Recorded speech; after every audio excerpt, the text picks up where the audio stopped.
Sir, ಕಣ್ಣು ಅಂತ ಅನ್ನೋದು ಅತ್ಯಂತ ಪ್ರಧಾನವಾಗಿರುವಂಥ ಒಂದು ಅಂಗ. ಮನುಷ್ಯನಿಗೆ ಬೇಕೇ ಬೇಕು. ಕಣ್ಣಿಲ್ಲ ಅಂತಾರೆ ಜಗತ್ತು ಹೇಗಿದೆ ಅನ್ನೋದು ಗೊತ್ತಾಗಲ್ಲ. ಸಂಪೂರ್ಣವಾಗಿ ಕತ್ತಲಾಗಿರುತ್ತೆ. ಕತ್ತಲಿನಿಂದ ಬೆಳಕಿನಡೆಗೆ ಬೇಕು ಅಂತಾರೆ ಕಣ್ಣು ಆರೋಗ್ಯಕರವಾಗಿರೋಂಥ ಕಣ್ಣು ಬೇಕೇ ಬೇಕು. ಅಂದರೆ ಆರೋಗ್ಯಕರವಾಗಿರುವಂಥ ಕಣ್ಣು ಅಂದರೆ ಏನು ಸರ್ ತಮ್ಮ ಪ್ರಕಾರ? ಆರೋಗ್ಯವಾಗಿ ಕಣ್ಣು ಅಂದರೆ ಹುಟ್ಟಿದಾಗಿಂದನೇ ಅದು ಚೆನ್ನಾಗಿ ಬೆಳೆಯಬೇಕು. ಹೇಗೆ ಎಲ್ಲ ಸರ್ವಾಂಗಗಳು ಬೆಳೀತಾ ಇದ್ದಂಗೆ ಕಣ್ಣು ಬೆಳೀತಾ ಇರಬೇಕು. ಅದು ಹೇಗೆ ಬೆಳಿಬೇಕು ಅನ್ನೋದ್ರ ಬಗ್ಗೆ ನಾವು ಕಾಳಜಿ ವಹಿಸಬೇಕು. ಯಾಕಂದ್ರೆ ಮಕ್ಕಳಲ್ಲಿ ಯಾವುದು ಇಂಜುರಿ ಆಗದಂಗೆ ನೋಡ್ಕೋಬೇಕು. ರೆಗ್ಯುಲರ್ ಚೆಕಪ್ ಮಾಡ್ತಾ ಇರಬೇಕು. ಆಮೇಲೆ ಪ್ರಾಪರ್ ನ್ಯೂಟ್ರಿಷನ್ ತೊಗೋಬೇಕು. ಹಾಗೂ ರೆಗ್ಯುಲರ್ ಚೆಕಪ್ಪಲ್ಲಿ ಏನಾದರೂ ಕಣ್ಣಿನ ನಂಬರ್ ಇದ್ದರೆ ಅಥವಾ ಕಣ್ಣಿನಲ್ಲಿ ಮುಂದೆ ಪ್ರೆಷರ್ ಬಂದರೆ, ವಯಸ್ಸಾದಲ್ಲಿ ಕ್ಯಾಟ್ರಾಕ್ಟ್ ಬಂದರೆ, ಮಧ್ಯದಲ್ಲಿ ಗ್ಲಾಕೋಮಾ ಬಂದರೆ ಆ ಕಾಯಿಲೆ ತಕ್ಕಂತೆ ಟ್ರೀಟ್ಮೆಂಟ್ ತೊಗೊಂಡ್ಕೊಂಡು ನಿಮ್ಮ ಕಣ್ಣಿನ ಆರೋಗ್ಯವನ್ನು ಉಳಿಸ್ಕೊಂಡು ದೃಷ್ಟಿಯನ್ನು ಉಳಿಸ್ಕೊಂಡು ಜಗತ್ತನ್ನು ಕೊನೆಯವರೆಗೂ ನೋಡೋಕ್ಕೆ ಒಂದು ಅನುಕೂಲ ಮಾಡ್ಕೋಬೇಕು. ಓಕೆ ಅಂದರೆ ಆರೋಗ್ಯಕರವಾದ ಕಣ್ಣು ಅಂತ ತಾವು ಹೇಳ್ತೀರಿ. ಕಣ್ಣಿನ ಶಕ್ತಿ ಇಲ್ಲ ಅಂತಂದರೆ ಅದು ಇಡೀ ಕತ್ತಲಾಗಿಬಿಡುತ್ತೆ ಜಗತ್ತು ಅಂತೇಳಿ. ಅಂದರೆ ಈ ಕಣ್ಣಿನ ಸಂರಕ್ಷಣೆ ಬಗ್ಗೆ ತಾವೇನು ಹೇಳ್ತೀರಿ ಸರ್? ಯಾಕಂದರೆ ಸಹಜವಾಗಿ ಕಣ್ಣು ಎಲ್ರಿಗೂ ಚೆನ್ನಾಗಿ ಕಾಣಿಸುತ್ತೆ ಮಾಡುತ್ತೆ ಅಂತ ಹೇಳ್ತಿರ್ತೀವಿ. ಆದರೆ ಮನುಷ್ಯನಿಗೆ ಕಣ್ಣಿನ ಸಮಸ್ಯೆ ಆರಂಭ ಆಗೋದು ಯಾವ ಕಾರಣಗಳಿಂದ, ಹೇಗಿರುತ್ತೆ ಲಕ್ಷಣಗಳು? ಕಣ್ಣಿನ ಸಮಸ್ಯೆಯಲ್ಲಿ ಒಂದೊಂದು ವಯಸ್ಸಿಗೆ ತಕ್ಕಂತೆ ಬರ್ತಾ ಇರುತ್ತೆ. ಮೊದಲನೇ ಒಂದು ಕಣ್ಣು ದೃಷ್ಟಿ ನೋಡೋಂಥ ದೃಷ್ಟಿ, ಆ ದೃಷ್ಟಿ ಕಡಿಮೆ ಆಗುತ್ತೆ ಅಂತದ್ದು ಮೇನ್ ಇಂಪಾರ್ಟೆಂಟು. ಸೊ ಆ ದೃಷ್ಟಿ ಕಡಿಮೆ ಆದಾಗ ನೀವು ತಕ್ಷಣ ಕಣ್ಣಿನ ತೋರಿಸ್ಬೇಕು. ಆ ದೃಷ್ಟಿ ಕಡಿಮೆ ಆಗಿ ಬಹಳಷ್ಟು ಕಾರಣಗಳಿರುತ್ತೆ. ಮೊದಲನೇದಾಗಿ ಕಣ್ಣಿನ ಕನ್ನಡಕದ ನಂಬರ್ ಇರುತ್ತೆ. ಇನ್ನು ಕೆಲವರಲ್ಲಿ ವಯಸ್ಸಾದವರಲ್ಲಿ ಕ್ಯಾಟ್ರಾಕ್ಟ್ ಇರುತ್ತೆ. ಇನ್ನು ಕೆಲವರಲ್ಲಿ ಗ್ಲಾಕೋಮಾ ಇರುತ್ತೆ. ಇನ್ನು ಕೆಲವರಲ್ಲಿ age related macular disease, age related changes ರೆಟಿನಾದಲ್ಲಿ ಬರ್ತಾ ಇರುತ್ತೆ. ಸೊ ಈ ಒಂದೊಂದು ಏಜ್ನಲ್ಲಿ ಈ ಥರ ಬರ್ತಾ ಹೋಗುತ್ತೆ. ಕಣ್ಣಿನಲ್ಲಿ ದೃಷ್ಟಿಯನ್ನು ಪರೀಕ್ಷೆ ಮಾಡಿಸ್ಕೊಳ್ಳದೆ ಇದೆಲ್ಲ ಮಾಡೋದಕ್ಕಾಗೋದಿಲ್ಲ. ಕೊಂಚಿತವಾಗಿ ನಿಮಗೆ ಸ್ವಲ್ಪ ದೃಷ್ಟಿಯಲ್ಲಿ ದೋಷ ಅನಿಸಿದರೆ ಅಥವಾ ಕೆಲವು ಟೈಮ್ ಸ್ಕ್ವಿಂಟ್ ಅನಿಸಿದರೆ ಏನೇ ಆದರೂ ಒಂದ್ಸಲ ಕಣ್ಣಿನ ಡಾಕ್ಟರ್ ತೋರಿಸ್ಕೊಂಡು ಅವರು ನಿಮಗೆ ಹೇಳ್ತಾರೆ. ಏನಾದರೂ ಬೇಸಿಕ್ ಟೆಸ್ಟ್ ಮಾಡಿದಾಗ ಗೊತ್ತಾಗುತ್ತೆ ಏನೋ ಒಂದು ಪ್ರಾಬ್ಲಮ್ ಇದೆ ಅಂತ. ಅದು ತಕ್ಕಂತೆ ಟ್ರೀಟ್ಮೆಂಟ್ ತೊಗೊಂಡ್ರೆ ನಿಮ್ಮ ಕಣ್ಣಿನ ಸಂರಕ್ಷಣೆ ಮಾಡ್ಕೊಳ್ಬೋದು. ಓಕೆ, ಅಂದರೆ ಕಣ್ಣು ಅಂತಾರೆ ಒಂದು ಸಮಸ್ಯೆಗಳು ಸಾಕಷ್ಟಿದೆ ಅಂತ ಹೇಳ್ತಾರೆ, ಇರ್ರೆಸ್ಪೆಕ್ಟ್ ಆಫ್ ಆಲ್ ಏಜಸ್ ಅಂತ. ಅಂದರೆ ಇದರಲ್ಲಿ ಹಲವಾರು ಬಗೆಗಳಿದೆ. ರೆಟಿನಾಪತಿ ಅಂತ ಹೇಳ್ತೀವಿ, ಗ್ಲುಕೋಮಾ ಅಂತ ಹೇಳ್ತೀವಿ. ತಾವು ಈಗ ಗ್ಲುಕೋಮಾ ಬಗ್ಗೆ ಮಾಹಿತಿಯನ್ನು ತಾವು ನೀಡ್ತಾರೆ, ಎಕ್ಸ್ಪರ್ಟ್ಸ್ ಕೂಡ ಇದ್ರಿ. ಅಂದರೆ ಗ್ಲುಕೋಮಾ ಅಂತಂದ್ರೆ ಏನು, ಈ ಸಮಸ್ಯೆ ಯಾಕೆ ಬರುತ್ತೆ, ಆಮೇಲೆ ಯಾರಿಗೆಲ್ಲ ಬರಬಹುದು ಅಂತ ತಾವು ಹೇಳ್ಬೋದು? ಹೌದು, ಒಳ್ಳೆ ಕ್ವಶನ್. ಈ ಗ್ಲಾಕೋಮಾ ಅನ್ನೋದು ಒಂದು ಕಾಯಿಲೆ, is A group of disorder ಅಂತ. ಅದು ಆಪ್ಟಿಕ್ ನರ್ವ್ ಅಂತ ಕಣ್ಣಿನ ಒಂದು ನರ ಕಣ್ಣಿನಿಂದ ಬ್ರೈನಿಗೆ ಹೋಗ್ತಾ ಇರುತ್ತೆ. ಕಣ್ಣಿನ ಸಿಗ್ನಲ್ಸ್, ವಿಜುವಲ್ ಸಿಗ್ನಲ್ಸ್ನೆಲ್ಲ ಕ್ಯಾರಿ ಮಾಡ್ತಾ ಇರುತ್ತೆ. ಅದು ಕಣ್ಣಿನ ರೆಟಿನಾದಲ್ಲಿ ಇರುತ್ತೆ. ಆ ಚಿತ್ರದಲ್ಲಿ ಬೇಕಾದ್ರೆ ನಾನು ತೋರಿಸ್ತೀನಿ ಮೊದಲನೇ ಚಿತ್ರದಲ್ಲಿ. ಸೊ ಅದು ಕಣ್ಣಿನ ಒಂದು ದೃಷ್ಟಿಯನ್ನು ಸಂಗ್ರಹ ಮಾಡಿ ಬ್ರೈನಿಗೆ ಟ್ರಾನ್ಸ್ಫರ್ ಮಾಡುವಂಥ ನರ್ವ್, ಆಪ್ಟಿಕ್ ನರ್ವ್ ಅಂತ. ಆ ನರ ಡ್ಯಾಮೇಜ್ ಆದಾಗ ಗ್ಲಾಕೋಮಾ ಅಂತ ಹೇಳ್ತಾರೆ. ಅದು ಯಾವಾಗ ಆಗುತ್ತೆ ಅಂದರೆ ಕಣ್ಣಿನ ಒತ್ತಡ, ಐ ಪ್ರೆಷರ್ ಅಂತ ಹೇಳ್ತಾರೆ, intraocular pressure, not blood pressure, intraocular pressure, ಅದು ಜಾಸ್ತಿ ಆದಾಗ ಅದು ಕಣ್ಣಿನ ನರದ ಮೇಲೆ ಪ್ರೆಷರ್ ಹಾಕಿ ಆ ನರಗಳು ಒಂದೊಂದೇ ಕ್ರಮೇಣ ಕ್ಷೀಣಿಸ್ತಾ ಹೋಗುತ್ತೆ.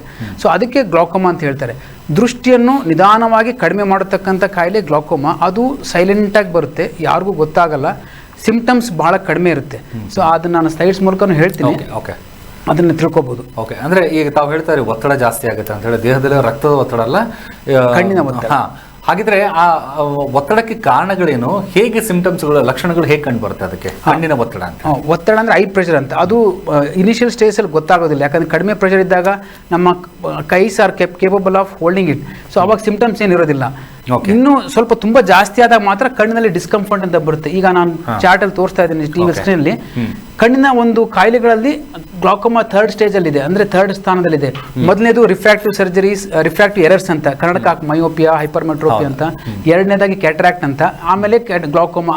ಅದಾದ್ಮೇಲೆ ನೆಕ್ಸ್ಟ್ ಸ್ಲೈಡ್ ಅಲ್ಲಿ ಬಂದಾಗ ನಿಮಗೆ ಗೊತ್ತಾಗುತ್ತೆ ಈ ಗ್ಲಾಕೋಮಾ ಅನ್ನೋದು ಎಷ್ಟು ಆ ಒಂದು ಗ್ರೀನ್ ಕಲರ್ ಅಲ್ಲಿ ಇದೆಯಲ್ಲ, ಕಣ್ಣಿನ ಎಲ್ಲಾ ದೃಷ್ಟಿ ದೋಷದಲ್ಲಿ ಆ ಗ್ರೀನ್ ಕಲರ್ ಅಲ್ಲಿ ಅದಷ್ಟು ಗ್ಲಾಕೋಮಾ ಕಾನ್ಸ್ಟಿಟ್ಯೂಟ್ ಮಾಡುತ್ತೆ. ಬಟ್ ಇದ್ರ ಮುಖ್ಯ ಪ್ರಾಮುಖ್ಯತೆ ಏನಂದ್ರೆ ಅದರಿಂದ ದೃಷ್ಟಿ ಹೋಗಿರೋದು ವಾಪಸ್ ಬರೋದಿಲ್ಲ. ಬೇರೆ ಎಲ್ಲ ಕಾಯಿಲೆಗಳಿಂದ ದೃಷ್ಟಿ ಹೋಗಿರೋದು ವಾಪಸ್ ಬರುತ್ತೆ ಟ್ರೀಟ್ಮೆಂಟ್ ತಗೊಂಡ್ರೆ. ಆದ್ರೆ ಗ್ಲಾಕೋಮಾ ಅಂತ ಕಾಯಿಲೆಯಲ್ಲಿ ದೃಷ್ಟಿ ಏನಾದ್ರು ಹೋಗಿರುತ್ತೆ, ಅದು ವಾಪಸ್ ಬರಲ್ಲ. ಇರೋದನ್ನ ಉಳಿಸ್ಕೊಂಡು ಹೋಗೋದಕ್ಕೋಸ್ಕರ ನಾವು ಟ್ರೀಟ್ಮೆಂಟ್ ಕೊಡ್ತೀವಿ. ಸೊ ಆ ತರ ನೀವು ಹೇಳಿದ ಹಾಗೆ ಲಕ್ಷಣಗಳಲ್ಲಿ ಬರುತ್ತೆ ಆ ಚಾರ್ಟ್ ಅಲ್ಲಿ. ನೆಕ್ಸ್ಟ್ ಅಲ್ಲಿ ಸೊ ಇದು ನೋಡಿ, ಅದೇ ಆಪ್ಟಿಕ್ ನರ್ವ್ ಅಂತ ಹೇಳಿದ್ನಲ್ಲ, ಅಲ್ಲಿ ದೃಷ್ಟಿಯಲ್ಲಿ ಕಣ್ಣಿನ ಹಿಂದ್ಗಡೆ ಹೋಗ್ತಾ ಇರೋಂಥ ರೆಟಿನಾದಲ್ಲಿ ಹೋಗ್ತಾ ಇರೋಂಥ ನರ್ವ್ಸ್, ಆಪ್ಟಿಕ್ ನರ್ವ್ ಬ್ರೈನಿಗೆ ಕನೆಕ್ಟ್ ಆಗುತ್ತೆ. ಪ್ರೆಷರ್ ಜಾಸ್ತಿ ಆದಾಗ ಆ ನರ್ವ್ನ ಪ್ರೆಸ್ ಮಾಡುತ್ತೆ. ಹಾಗಾಗಿ ನರ್ವ್ಗಳು ಒಂದೊಂದೇ ಕ್ಷೀಣಿಸ್ತಾ ಹೋಗುತ್ತೆ, ಸಾಯ್ತಾ ಹೋಗುತ್ತೆ.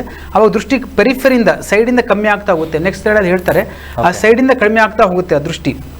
ಓಕೆ, ಇದು ನೀವು ಹೇಳ್ದ ಹಾಗೆ ಮಕ್ಕಳಲ್ಲೂ ಕಾಣ್ಬೋದು. ಕಾಮನ್ಲಿ 40 ಇಯರ್ಸಿಗೆ ಬರುತ್ತೆ. ಇದು ಒಂದು ಹುಟ್ಟಿದ ಕಂಜನೈಟಲ್ ಗ್ಲಾಕೋಮಾ ಅಂತ ಹೇಳ್ತಾರೆ.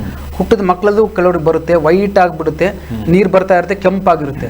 ಅವರಿಗೆ ಕರೆಕ್ಟ್ ಟೈಮಲ್ಲಿ ಟ್ರೀಟ್ಮೆಂಟ್ ತೊಗೊಂಡ್ರೆ ಅವ್ರ ದೃಷ್ಟಿ ಚೆನ್ನಾಗಿ ಉಳಿಸ್ಕೋಬಹುದು, ಅವಾಗ ಚೆನ್ನಾಗಿ ಬೆಳೀತೆ ಮಗು. ಹಾಗಾಗಿ ಕಣ್ಣಲ್ಲಿ ಏನೇ ಒಂದು ಸಮಸ್ಯೆ ಆದರೂ ತೋರಿಸ್ಬೇಕು. ಎರಡನೇದಾಗಿ ಇದು 40 ವರ್ಷ ಆದಮೇಲೆ ಬರುವಂಥ ಕಾಯಿಲೆ ಸಾಧಾರಣವಾಗಿ. ಆ ಚಾರ್ಟಲ್ಲಿ ತೋರಿಸ್ತೀನಿ ನಾನು ನೆಕ್ಸ್ಟು. ಸೊ ಅದರಲ್ಲಿ ಇದು ನಾನು ಹೇಳಿದಾಗೆ ಕಣ್ಣಿನ ದೃಷ್ಟಿ ಫಸ್ಟ್ ವಿಜಲ್ಲಿ ನಾರ್ಮಲ್ ವಿಷನ್ ಇದೆ, ಎರಡನೇ ಚಿತ್ರದಲ್ಲಿ ನೋಡಿದ್ರೆ ಸೈಡಿಂದ ದೃಷ್ಟಿ ಕಡಿಮೆ ಆಗ್ತಾ ಹೋಗುತ್ತೆ.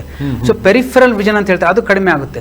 ಹಾಗಾಗಿ ಪೇಷಂಟ್ಸಿಗೆ ಗೊತ್ತಾಗೋದಿಲ್ಲ ಇನಿಷಿಯಲ್ ಸ್ಟೇಜಸಲ್ಲಿ ನನಗೆ ಚೆನ್ನಾಗಿ ಕಾಣ್ತಾ ಇದೆ ಅಂತ ಅಂತಾರೆ, ಆದರೆ ಸೈಡಿಂದ ಹೋಗಿರುತ್ತೆ ದೃಷ್ಟಿ, ಅದನ್ನ ಟೆಸ್ಟ್ ಮಾಡ್ತಾ ಗೊತ್ತಾಗುತ್ತೆ.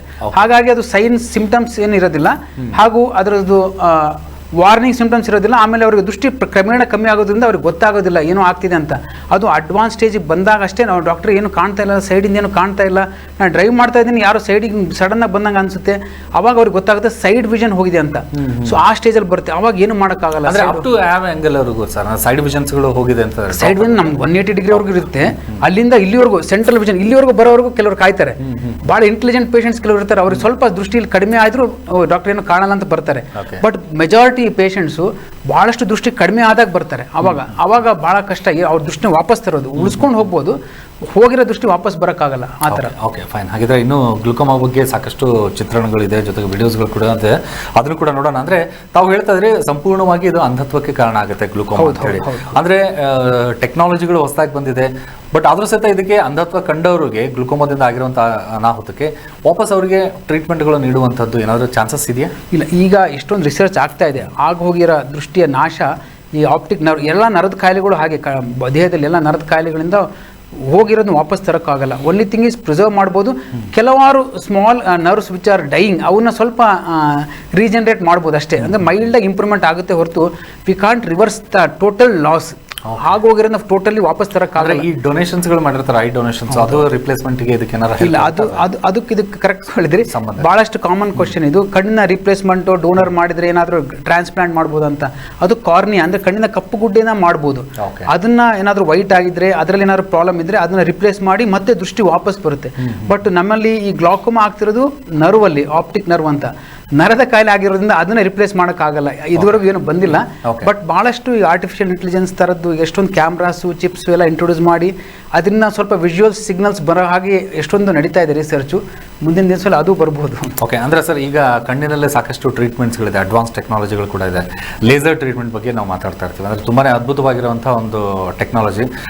ಲೇಸರ್ ಟ್ರೀಟ್ಮೆಂಟ್ ಬೆನಿಫಿಟ್ಸ್ಗಳೇನು ತಿಳ್ಕೊತೀನಿ. ಒಂದು ಕಾಲ್ ಇದೆ. ನಮಸ್ಕಾರ.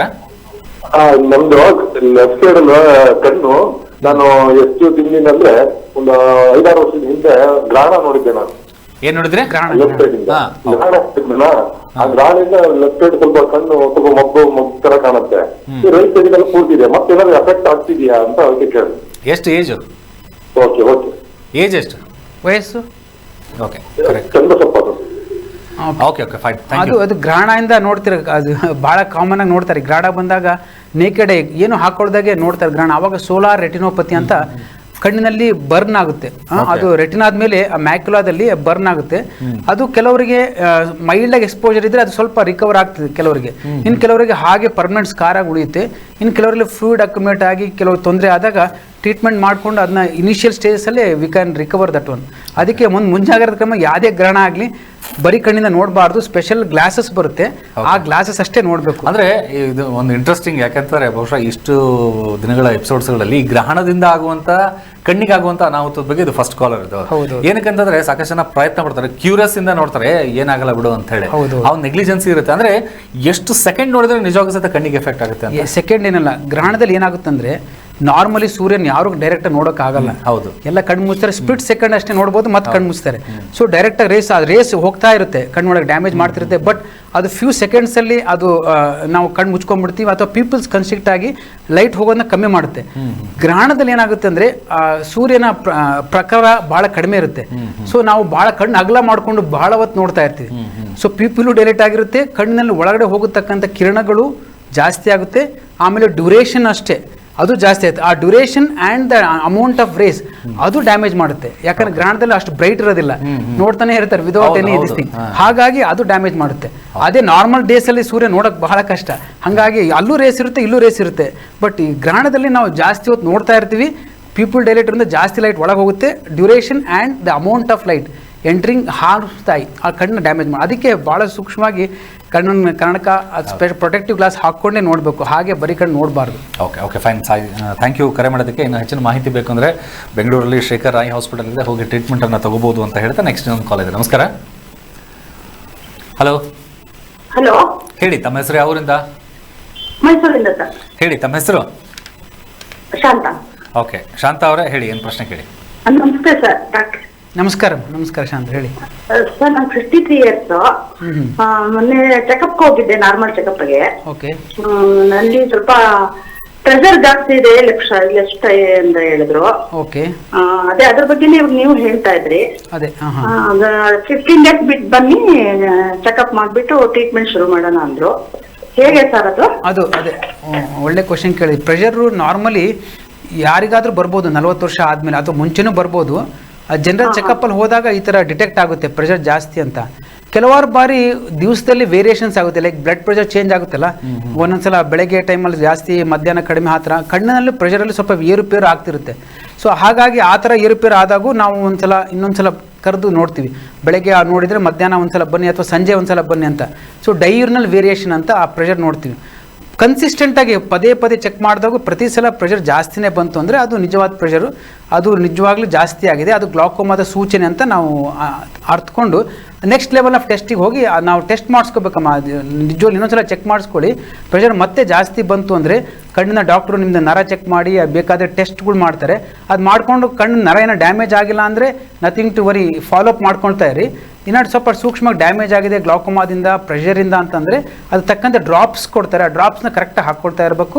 ಮತ್ತು ಚೆಕಪ್ ಮಾಡ್ತಿದ್ರೆ ನಿಮ್ಮ ಕಣ್ಣನ್ನ ನರನ ಉಳಿಸ್ಕೋಬೋದು, ಸಂರಕ್ಷಿಸ್ಕೋಬೋದು. Okay, thank you sir. ಹಾಗೆ ನಾವು ಲೇಸರ್ ಟ್ರೀಟ್ಮೆಂಟ್ ಬಗ್ಗೆ ಮಾತಾಡ್ತಿದ್ದೆ. ಟೆಕ್ನಾಲಜಿ ಚೆನ್ನಾಗಿದೆ, ಯಾವುದೇ ಹಾರ್ಮ್ಸ್ ಇಲ್ಲ, ಒತ್ತಡ ಇಲ್ಲ, ಜಾಸ್ತಿ ದಿವಸ ಅಡ್ಮಿಷನ್ಸ್ ತೊಗೋಬೇಕು ಅಂತೆಲ್ಲ ಏನಿಲ್ಲ. ಆದರೂ ಸಹಿತ ಲೇಸರ್ ಟ್ರೀಟ್ಮೆಂಟ್ನ ಸ್ಟ್ರೆಂತ್ ಏನು, ಆಮೇಲೆ ಯಾಕೆ ಹೆಚ್ಚಾಗಿ ಟೆಕ್ನಾಲಜಿಲಿ ಇದನ್ನು ಬಳಕೆ ಮಾಡಲಾಗ್ತಾರೆ? ಹೌದು, ಒಳ್ಳೆ ಕ್ವಶನ್. ಈ ಲೇಸರ್ಸ್ ಅಂದರೆ ನಾವು ಎಲ್ಲದಕ್ಕೂ ಯೂಸ್ ಮಾಡ್ತೀವಿ ಇವಾಗ, ಎಲ್ಲ ಮೆಡಿಕಲ್ ಫೀಲ್ಡಲ್ಲಿ. ಆ ಕಣ್ಣಲ್ಲೂ ಭಾಳ ಪ್ರಾಮುಖ್ಯತೆ ವಹಿಸಿದೆ. ಎಸ್ಪೆಷಲಿ ನಾವು ಲಾಸಿಕ್ ಲೇಸರ್ ಅಂತ, ಕನ್ನಡಕವನ್ನು ಸಂಪೂರ್ಣವಾಗಿ ತೆಗೆಯೋಕ್ಕೆ ಲಾಸಿಕ್ ಲೇಸರ್ ಮಾಡ್ತೀವಿ. ಅದೇ ಥರ ಗ್ಲಾಕೋಮಾದನ್ನು ನಾವು ಲೇಸರ್ ಯೂಸ್ ಮಾಡ್ತೀವಿ. ಗ್ಲಾಕೋಮಾದಲ್ಲಿ 2-3 ಥರ ನಾನು ತೋರಿಸ್ತೀನಿ ಚಿತ್ರದಲ್ಲಿ, ಸ್ಲೈಡ್ಸಲ್ಲಿ, 5ನೇ-6ನೇ ಸ್ಲೈಡ್ಸಲ್ಲಿ. ಗ್ಲಾಕೋಮಾದಲ್ಲೂ ಅಷ್ಟೇ ಆ್ಯಂಗಲ್ ಕ್ಲೋಜರ್ ಮತ್ತು ಓಪನ್ ಆ್ಯಂಗಲ್ ಅಂತ 2 ಥರ ಇದೆ. ಈಗ ಚಿತ್ರದಲ್ಲಿ ಕಾಣುತ್ತೆ, ಮೊದಲನೇದಾಗಲಿ ಓಪನ್ ಆ್ಯಂಗಲ್ ಅಂತ, ಅಂದರೆ ಕಣ್ಣಿನ ಒಳಗಡೆನೆ ನೀರು ಡ್ರೈನ್ ಆಗೋ ಜಾಗ ಸ್ವಲ್ಪ ದೊಡ್ಡದಾಗಿರುತ್ತೆ, ಓಪನ್ ಆಗಿರುತ್ತೆ, ಅದು ಓಪನ್ ಆ್ಯಂಗಲ್ ಅಂತ ಹೇಳ್ತೀವಿ. ಅದಕ್ಕೆ ಸಿಂಪ್ಟಮ್ಸ್ ಇರಲ್ಲ. 2ನೇ ಚಿತ್ರದಲ್ಲಿ ಕ್ಲೋಸ್ಡ್ ಆ್ಯಂಗಲ್, ಅಂದರೆ ನೀರು ಹೊರಗೆ ಹೋಗೋ ಜಾಗ ನ್ಯಾರೋ ಇರುತ್ತೆ. ಆ ನ್ಯಾರೋ ಇದ್ದಾಗ ನೀರು ಕ್ರಮೇಣ ಬ್ಲಾಕ್ ಆಗ್ತಾ ಹೋಗುತ್ತೆ, ಆಮೇಲೆ ಪ್ರೆಷರ್ ಬಿಲ್ಡಪ್ ಆಗುತ್ತೆ. ಒಂದೊಂದ್ಸಲ ಸಡನ್ ಅಟ್ಯಾಕ್ ಆಫ್ ಗ್ಲಾಕೋಮಾ ಅಥವಾ ಅಕ್ಯೂಟ್ ಗ್ಲಾಕೋಮಾ ಅಂತ ಹೇಳ್ತೀವಿ. ಸೊ ಆ ಪರಿಸ್ಥಿತಿ ಇದ್ದಾಗ ಪೇಷಂಟ್ಸಿಗೆ ಆ್ಯಂಗಲ್ ಕ್ಲೋಜರ್ ಗ್ಲಾಕೋಮಾ ಕಣ್ಣು ಸುತ್ತ ಈಗ ಯಾವುದೇ ವೈಟ್ ಲೈಟ್ ನೋಡಿದಾಗ ರೇನ್ಬೋ ಕಲರ್ಸ್ ಕಾಣುತ್ತೆ, ಪೇನ್ ಬರುತ್ತೆ, ರೆಡ್ನೆಸ್ ಇರುತ್ತೆ. ಸೊ ಅದಕ್ಕೆ ಅಕ್ಯೂಟ್ ಗ್ಲಾಕೋಮಾ ಅಂತ ಹೇಳ್ತೀವಿ. ಆ ಸಂದರ್ಭದಲ್ಲಿ ಲೇಸರ್ ಬಹಳ ಪ್ರಾಮುಖ್ಯತೆ ವಹಿಸುತ್ತೆ. ಅಲ್ಲಿ ನಾವು ಲೇಸರ್ ಮಾಡಿ ಆ ಕಣ್ಣಲ್ಲಿ ಒಂದು ಚಿಕ್ಕ ಮೈಕ್ರೋಸ್ಕೋಪಿಕ್ ಹೋಲ್ ಮಾಡ್ತೀವಿ, ಓಪನಿಂಗ್ ಮಾಡ್ತೀವಿ. ಸೊ ನೀರು ಹೊರಗಡೆ ಹೋಗೋಕ್ಕೆ ಒಂದು ಡ್ರೈನೇಜ್ ಸಿಸ್ಟಮ್ನ ಕ್ರಿಯೇಟ್ ಮಾಡ್ತೀವಿ, ಎಸ್ಕೇಪ್ ಎಮರ್ಜೆನ್ಸಿ ಎಕ್ಸಿಟ್ ಅಂತ. ಆವಾಗ ಪ್ರೆಷರ್ ಕಡಿಮೆ ಆಗಿ ಕಣ್ಣ ಡ್ಯಾಮೇಜ್ ಆಗೋದನ್ನ ಸ್ವಲ್ಪ ಕಮ್ಮಿ ಮಾಡ್ತೀವಿ. ಅದು ಲೇಸರ್ ಪ್ರಾಮುಖ್ಯತೆ. ಮುಂಚೆ ನಾವು ಅದನ್ನ ಆಪರೇಷನ್ ಥಿಯೇಟರ್ ಮಾಡ್ತಾ ಇದ್ವಿ 25-30 ವರ್ಷದ ಕೆಳಗೆ. ಇವಾಗ ಲೇಸರ್ ಬಂದು 2 ನಿಮಿಷದಲ್ಲಿ ಅಥವಾ 5 ನಿಮಿಷದಲ್ಲಿ ಲೇಸರ್ ಮಾಡಿ, ಪೇನ್ ಇಲ್ದಂಗೆ ಲೇಸರ್ ಮಾಡಿ ಇಮಿಡಿಯೇಟ್ ಮನೆಗೆ ಹೋಗ್ಬೋದು. ಅಂದ್ರೆ ಎಷ್ಟು ಟೈಪ್ಸ್ ಇದೆ ಸರ್ ಲೇಸರ್ ನೀವು ಕೊಡುವಂತ ಟ್ರೀಟ್ಮೆಂಟ್ಗಳು? ಎಷ್ಟು ಟೈಪ್ಸ್ ಆಫ್ ಲೇಸರ್ ಟ್ರೀಟ್ಮೆಂಟ್ಸ್ಗಳು ಸಿಗಬಹುದು? ಅಲ್ಲ, ಅದು ಒಂದು ಯಾಗ್ ಲೇಸರ್ ಅಂತ, ಒಂದು ಆಂಗಲ್ ಕ್ಲೋಜರ್ ಕಮ್ಮಿ ಮಾಡೋದಕ್ಕೆ. ಇನ್ನೊಂದು ಗ್ಲಾಕೋಮಾನಲ್ಲಿ ಆ ಬ್ಲಾಕೇಡ್ನ ಓಪನ್ ಮಾಡೋಕ್ಕೆ SLT ಅಂತ, ಸೆಲೆಕ್ಟಿವ್ ಲೇಸರ್ ಟ್ರೆಬೆಕ್ಯುಲೋಪ್ಲಾಸ್ಟಿ ಅಂತ, ಅದೊಂದು ಲೇಸರ್ ಇದೆ. ಸೊ ಇವೆರಡು ಮುಖ್ಯವಾದ ಲೇಸರ್ಗಳು. Okay fine. ಅಂದರೆ ಈ ಲೇಸರ್ ಟ್ರೀಟ್ಮೆಂಟಲ್ಲಿ ಇರುವಂಥ ಅಡ್ವಾಂಟೇಜಸ್ ಏನಂತಾರೆ, ಮುಂಚೆ ಎಲ್ಲ ಹೋಗಿ ಒಂದೊಂದು ದಿವಸ 2 ದಿವಸ ಹೋಗಿ ಚೆಕಪ್ ಮಾಡಿಸಿ ಹಾಸ್ಪಿಟಲ್ ಅಡ್ಮಿಷನ್ ಆಗುತ್ತೆ. ಆದರೆ ಈಗ ಡಾಕ್ಟರ್ ಹೇಳಿದ್ರೆ ಕೇವಲ 5 ನಿಮಿಷದಲ್ಲೇ ನಿಮ್ಮ ಟ್ರೀಟ್ಮೆಂಟ್ಗಳೆಲ್ಲ ಆಗಿಬಿಡುತ್ತೆ. ಹೀಗಾಗಿ ಕಣ್ಣಿನ ಹೆಚ್ಚಾಗಿ ಒತ್ತಡವನ್ನು ತೆಗೆದುಕೊಳ್ಳದೆ ಎಂಥದ್ದೇ ಸಮಸ್ಯೆ ಇದ್ರೂ ಸಹಿತ ಎಕ್ಸ್ಪರ್ಟ್ ಡಾಕ್ಟರ್ಸ್ಗಳು ಶೇಖರ್ ರಾಯ್ ಹಾಸ್ಪಿಟಲ್ ಇರೋದ್ರಿಂದ ನಿಮಗೆ 5-10 ನಿಮಿಷದಲ್ಲಿ ಬೇಕಾಗಿರುವಂಥ ಚಿಕಿತ್ಸೆಗಳನ್ನು ಇಲ್ಲಿ ನೀಡಲಾಗುತ್ತೆ ಅಂತ ಹೇಳ್ತಾ, ಹಾಗೆ ನೆಕ್ಸ್ಟ್ ಇನ್ನೊಂದು ಕಾಲ್ ಇದೆ. ನಮಸ್ಕಾರ. ಹಲೋ, ಹೇಳಿ ಸರ್, ತಮ್ಮ ಹೆಸರು ಯಾವರಿಂದ? ಸರ್ ನಾವು ಕನಕಪುರದಿಂದ ಕುಮಾರ್ ಅಂತ. ಹೇಳಿ ಸರ್, ಏನು ಪ್ರಶ್ನೆ ಇದೆ ಕೇಳಿ. ಸರ್ ನಮ್ಗೆ ಏಪ್ರಿಲ್ 1ನೇ ತಾರೀಕು ಆಕ್ಸಿಡೆಂಟ್ ಆಗಿದೆ ಸರ್, 1 ವರ್ಷ ಆಗಿದೆ. ಓಕೆ, ಹಲೋ ಹೇಳಿ ಕೇಳಿಸ್ತದೆ, ಹೇಳಿ. ಅದು ಸರ್ ರೈಟ್ ಸೈಡ್ ಕಣ್ಣು ಒಳಗಿದೆ, ಒಂದು ಲೆಫ್ಟ್ ಸೈಡ್ ಕಣ್ಣು ಇದೆ ಸರ್. ಆದ್ರೆ ನರ ಡ್ಯಾಮೇಜ್ ಆಗಿದೆ ಸರ್, ಏನು ಕಾಣಿಸಲ್ಲ ಸರ್ ಅದು. ಓಕೆ, ಒಂದೇ ಕಣ್ಣಲ್ಲಿ ಆಗಿದೆನಾ ಈ ಥರ? ಸರ್ 2 ಕಣ್ಣಿಗೂ ಆಕ್ಸಿಡೆಂಟ್ ಆಗಿದೆ ತಲೆಗೆ. ಅಲ್ಲ, ತಲೆಗಾಯ್ತು. ಕಣ್ಣು 2 ಕಣ್ಣು ಕಾಣ್ತಿಲ್ಲ, ಒಂದು ಕಣ್ಣು ಕಾಣ್ತಿಲ್ವ? ಒಂದು ಕಣ್ಣು ಸರ್ ಆಕ್ಸಿಡೆಂಟ್ ಆದಾಗಲೇ ಒಳಗಿದೆ ರೈಟ್ ಸೈಡ್. ಓಕೆ, ಹಾ. ಒಂದು ಲೆಫ್ಟ್ ಸೈಡ್ ಕಣ್ಣಿದೆ, ಹಾ. ಆದ್ರೆ ಏನು ಕಾಣಿಸ್ತಿಲ್ಲ ಸರ್. ಒಂದಿನ ಬಿಟ್ಟು ಒಂದಿನ ಬೆಳಕು ಕಾಣಿಸ್ತಾ ಅಷ್ಟೇ, ಇನ್ನೇನು ಕಾಣೋದಿಲ್ಲ ಸರ್. ಅದು ಯೂಶಲಿ ಏನಾಗುತ್ತೆ ಅಂದರೆ ಟ್ರಾಮಾ ಇಂಜುರಿ ಆದಾಗ, ಹೆಡ್ ಇಂಜುರಿ ಅಥವಾ ಏನೇ ಇಂಜುರಿ ಆದರೂ, ರೋಡ್ ಟ್ರಾಫಿಕ್ ಆಕ್ಸಿಡೆಂಟ್, ಆವಾಗ ನರಕ್ಕೂ ಡ್ಯಾಮೇಜ್ ಆಗುತ್ತೆ. ಐಬ್ರೋಸು ಅಥವಾ ಎಲ್ಲರೂ ಬೋನಲ್ಲಿ ಫ್ರ್ಯಾಕ್ಚರ್ ಆದರೆ ಅಥವಾ ಬೋನ್ ಪೀಸಸ್ಸು ನರಕ್ಕೆ ಪ್ರೆಸ್ ಮಾಡಿದಾಗ ಟ್ರಾಮ್ಯಾಟಿಕ್ ಆಪ್ಟಿಕ್ ನ್ಯೂರೋಪತಿ ಅಂತ ಹೇಳ್ತೀವಿ. ಸೊ ಕಣ್ಣು ನರನ ಒಂದು ಡ್ಯಾಮೇಜ್ ಮಾಡಿಬಿಡುತ್ತೆ ಅಥವಾ ಊತ ಮಾಡುತ್ತೆ, ಸ್ವೆಲ್ಲಿಂಗ್ ಮಾಡುತ್ತೆ. ಇದೆಲ್ಲ ಟ್ರೀಟ್ಮೆಂಟ್ ಯೂಶಲಿ ಫಸ್ಟ್ 3 days ಒಳಗೆ, ಇಂಜುರಿ ಆಗಿ ಅಂದರೆ ಆಕ್ಸಿಡೆಂಟ್ ಆಗಿ ಫಸ್ಟ್ 2 ರಿಂದ 3 ದಿವಸದೊಳಗೆ, ಹವರ್ಸಲ್ಲಿ ಹೇಳ್ತೀವಿ 72 hours, ಆ ಟೈಮಲ್ಲಿ ನಾವು ಯೂಶಲಿ ಟ್ರೀಟ್ಮೆಂಟ್ ಕೊಡ್ತೀವಿ. ಫಸ್ಟ್ ಯೂಶಲಿ ಆಕ್ಸಿಡೆಂಟ್ ಆದಾಗ ಫಸ್ಟು ಪ್ರಾಣ ರಕ್ಷಿಸ್ಕೊಳೋದ್ರಲ್ಲಿ ನಾವು ಮುಂದೆ ಟ್ರೀಟ್ಮೆಂಟ್ ಮಾಡ್ತಿರ್ತೀವಿ. ಕಣ್ಣು ಬಗ್ಗೆ ನೆಕ್ಸ್ಟ್ ಯೋಚನೆ ಮಾಡ್ತೀವಿ. ಸೊ ಆ ಟೈಮಲ್ಲೇ ಸ್ವಲ್ಪ ನಿಮ್ಮದು ಕಂಡೀಷನ್ ಸ್ಟೇಬಲ್ ಆದ ಕೂಡಲೇ ಕಣ್ಣಿಂದ ಒಂದು ಸ್ವಲ್ಪ ನೋಡಿಕೊಂಡು ಅಲ್ಲಿ ನಾವು ಸ್ವಲ್ಪ ಸ್ಟೀರಾಯ್ಡ್ಸ್ ಅಥವಾ ಬೇರೆ ಅಕ್ಯೂಟ್ ಟ್ರೀಟ್ಮೆಂಟ್ ಏನಿದೆ ಅದನ್ನ ಕೊಟ್ಟು ಆ ಟೈಮಲ್ಲಿ ಟ್ರೀಟ್ಮೆಂಟ್ ಕೊಟ್ಟಾಗ ಸ್ವಲ್ಪ ನರದ ಶಕ್ತಿ ಉಳಿಸ್ಕೋಬೋದು. ತದನಂತರ ನೀವೇನಾದ್ರು ಟ್ರೀಟ್ಮೆಂಟ್ ಮಾಡೋಕ್ಕೆ ಹೋದರೆ ಅದ್ರದ್ದು ಎಫೆಕ್ಟಿವ್ನೆಸ್ ಕಡಿಮೆ ಇರುತ್ತೆ. ಸೊ ಹಾಗಾಗಿ ಬಟ್ ಒಂದೇ ಒಂದು ಕಾರಣ ಅಲ್ಲ, ಟ್ರಾಮ್ಯಾಟಿಕ್ ಆಪ್ಟಿಕ್ ನ್ಯೂರೋಪತಿ ಒಂದೆಲ್ಲ ಬೇರೆ ಗ್ಲಾಕೋಮಾ ಇರ್ಬೋದು ಒಳಗಡೆ, ಬೇರೆ ಕಣ್ಣು ರೆಟಿನಾದಲ್ಲೂ ಏನಾದರೂ ಪ್ರಾಬ್ಲಮ್ ಆಗಿ ದೃಷ್ಟಿ ಕಡಿಮೆ ಆಗಿರುತ್ತೆ. ಸೊ ಅದನ್ನು ಒಂದು ಕುಲಂಕುಷವಾಗಿ ಪರಿಶೀಲನೆ ಮಾಡಿ ತಜ್ಞರಲ್ಲಿ, ನೇತ್ರ ತಜ್ಞರಲ್ಲಿ ಆವಾಗ ಗೊತ್ತಾಗುತ್ತೆ ಯಾವುದರಿಂದ ಕಡಿಮೆ ಆಗಿದೆ ದೃಷ್ಟಿ, ಇದಕ್ಕೆ ಏನು ಟ್ರೀಟ್ಮೆಂಟ್ ಮಾಡ್ಬೋದು ಅಂತ. ಟ್ರೀಟ್ಮೆಂಟ್ ಇರುತ್ತೆ, ನರಕ್ಕೇನಾದ್ರು ಬಂದಿದ್ರೆ ಟ್ರೀಟ್ಮೆಂಟ್ ಮಾಡೋದು ಸ್ವಲ್ಪ ಕಷ್ಟ ಆಗುತ್ತೆ ಈಗಿನ ಸ್ಟೇಜಲ್ಲಿ. ರೆಟಿನಾ ಅಥವಾ ಬೇರೆ ಮ್ಯಾಕ್ಯುಲಾದಲ್ಲಿ ಬೇರೆ ಲೇಯರ್ಸಲ್ಲಿ ಏನಾದ್ರು ಆಗಿದ್ರೆ ಸ್ವಲ್ಪ ಟ್ರೀಟ್ಮೆಂಟ್ ಮಾಡೋದಕ್ಕೆ ಒಂದು ಸಾಧ್ಯತೆ ಇರುತ್ತೆ. ಒಂದ್ಸಲ ಚೆಕ್ ಮಾಡೋದು ಒಳ್ಳೇದು. ಓಕೆ, ಒಂದ್ಸರಿ ಬನ್ನಿ ಸರ್, ಯಾಕಂದ್ರೆ ಕನಕಪುರದ ಜೆ ಪಿ ನಗರ ಬಂದ್ಬಿಡಿ, ಡೈರೆಕ್ಟ್ ಒಂದ್ಸರಿ ಡಾಕ್ಟರ್ ಹತ್ರ ಚೆಕ್ ಮಾಡಿ ನಿಮ್ಮ ಕಣ್ಣು ಆದಷ್ಟು ಬೇಗ ಸರಿ ಹೋಗ್ಲಿ ಅಂತ ನಾವು ಕೂಡ ಬಯಸ್ತೀವಿ. ಹಾಗೆ ನೆಕ್ಸ್ಟ್ ಇನ್ನೊಂದು ಕಾಲ್ ಇದೆ. ನಮಸ್ಕಾರ, ಹೇಳಿ ತಮ್ಮ ಹೆಸರು, ಯಾವರಿಂದ? ನಮಸ್ಕಾರ ಸರ್. ಹೇಳಿ ಸರ್. ಏನಿಲ್ಲ ಸರ್ ನಮ್ಮ ಕಣ್ಣಿನ ಸ್ವಲ್ಪ ಡಾಕ್ಟರ್ ಕಡೆ ಕೇಳಬೇಕಿತ್ತು ಸರ್. ಹೇಳಿ ಹೇಳ್ರಿ. ಹೇಳಿ. ಏನಿಲ್ಲ ಸರ್, ರೈಟ್ ಸೈಡ್ ಇಂದ ಏನಾಗ್ತೈತೆ ಅಂದ್ರೆ ನಾವು ಜಾಸ್ತಿ ಬ್ಲರ್ ಕಾಣುತ್ತೆ ಸರ್. ಏನೋ ಹೊರಗಡೆ ಪಿಕ್ಚರ್ಸ್ ಆಗ್ಲಿ, ನಾನು ಬೈಕ್ನಾಗ ಹೋಗೋದಾಗಲಿ, ಇಲ್ಲ ನನ್ನ ಶೋರೂಮ್ನಾಗ ಸ್ಟಾರ್ ರೇಟಿಂಗ್ ಫ್ರಿಜ್ ಮೇಲೆ ಇರ್ತಾವಲ್ಲ, ಅವೆಲ್ಲ ಸಣ್ಣ ಸಣ್ಣ ಲೆಟರ್ಸ್ ಗಳು ಕಾಣಲ್ಲ ಸರ್ ರೈಟ್ ಸೈಡ್ಗೆ. ಕನ್ನಡಕ ಹಾಕೊಳ್ತಿದ್ದೀರಾ? ಇಲ್ಲ ಸರ್, ಕನ್ನಡಕ್ಕಿಲ್ಲ. ನನಗೆ ಈಗ ಬಂದು 44 ಏಜ್ ಸರ್, 44 ಏಜ್. ದೂರದ ಸರಿ ಕಾಣೋದು ಅಥವಾ ಹತ್ರದ ಸರಿ ಕಾಣೋದಿಲ್ಲ ನಿಮಗೆ? ಇಲ್ಲ ಸರ್, ಹತ್ರ ಆಮೇಲೆ ದೂರ. ರೈಟ್ ಸೈಡ್ ಒಂದೇ ಸರ್, ಲೆಫ್ಟ್ ಸೈಡ್ ಅಂತ ಕಾಣುತ್ತೆ ಸರ್ ನನಗೆ. ಹೌದಾ? ಒಂದು 2-3 ಕಾರಣ ಇರುತ್ತೆ. ಒಂದು ಕಣ್ಣಿನ ನಂಬರ್ ಇದ್ರೂ ಬರುತ್ತೆ, ರಿಫ್ರಾಕ್ಟಿವ್ ಎರರ್ ಅಂತ. ಕನ್ನಡಕ ಹಾಕ್ಕೊಳ್ಳದೆ ಇದ್ರೂ ಬರುತ್ತೆ. ಎರಡನೇದು ರೀಡಿಂಗ್ ನಂಬರ್ ಬರುತ್ತೆ. 40 years ಆದಮೇಲೆ ಪ್ರೆಸ್ಬಯೋಪಿ ಅಂತ ರೀಡಿಂಗ್ ನಂಬರು ಶುರುವಾಗಿರುತ್ತೆ. ಸೊ ಅದರಿಂದನೂ ಸ್ವಲ್ಪ ಕಡಿಮೆ ಇರುತ್ತೆ. ಮೂರನೇದಾಗಿ ಈ ವಯಸ್ಸಿನಲ್ಲೂ ಕೆಲವರಿಗೆ ಕ್ಯಾಟ್ರಾಕ್ಟ್ ಬರೋ ಸಾಧ್ಯತೆ ಇರುತ್ತೆ. ನಾಲ್ಕನೇದು ಸ್ಟ್ರೆಸ್ ಇದ್ದವರಿಗೆ, 40 years ಆಗಲಿ 30 years ಆಗಲಿ, ಸ್ಮೋಕ್ ಮಾಡೋರಿಗೆ ಅಥವಾ ಟೆನ್ಷನ್ ಇದ್ದರೆ ವರ್ಕಲ್ಲಿ, ಅವಾಗ ಕಣ್ಣಲ್ಲಿ ಸ್ವಲ್ಪ ನೀರು ತುಂಬಿಕೊಳ್ಳುತ್ತೆ ಆ ರೆಟಿನಾದಲ್ಲಿ. ಆವಾಗ ಒಂದೇ ಕಣ್ಣಲ್ಲಿ ಸ್ವಲ್ಪ ದೃಷ್ಟಿ ಕಮ್ಮಿ ಆಗೋ ಚಾನ್ಸ್ ಇರುತ್ತೆ. ಸೊ ಹಾಗಾಗಿ ಒಂದ್ಸಲ ಡೀಟೇಲಾಗಿ ನಿಮ್ಮದು ರೆಟಿನಾ, ನರ್ಸು ಮತ್ತು ಕ್ಯಾಟ್ರಾಕ್ಟ್ ಪಾರ್ಟ್ ಈ ಮೂರನ್ನ ಸ್ವಲ್ಪ ಪರಿಶೀಲನೆ ಮಾಡಿದರೆ ಗೊತ್ತಾಗುತ್ತೆ ಯಾವ ಕಾರಣದಿಂದ ಕಡಿಮೆ ಆಗಿದೆ ಅಂತ.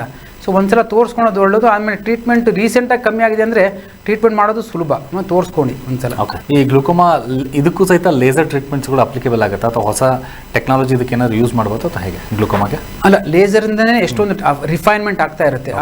ಅದ್ರದ್ದು ಡ್ಯೂರೇಷನ್ನು, ಟೈಮು, ಫೋಕಸಿಂಗು, ಕೆಪಾಸಿಟಿ, ಎಫೆಕ್ಟಿವ್ನೆಸ್ ಎಲ್ಲ ಚೆನ್ನಾಗಾಗ್ತಿದೆ. ಅದ್ರ ಜೊತೆಗೆ lasers is one of the treatment option. ಎಲ್ಲದಕ್ಕೂ ಲೇಸರ್ ಬೇಕಾಗೋದಿಲ್ಲ. ಕೆಲವಾರು ಬಾರಿ ಅಷ್ಟೇ ಅಕ್ಯೂಟ್ಸ್ ಕಂಡೀಷನಲ್ಲಿ ಲೇಸರ್ ಕೊಡ್ತೀವಿ.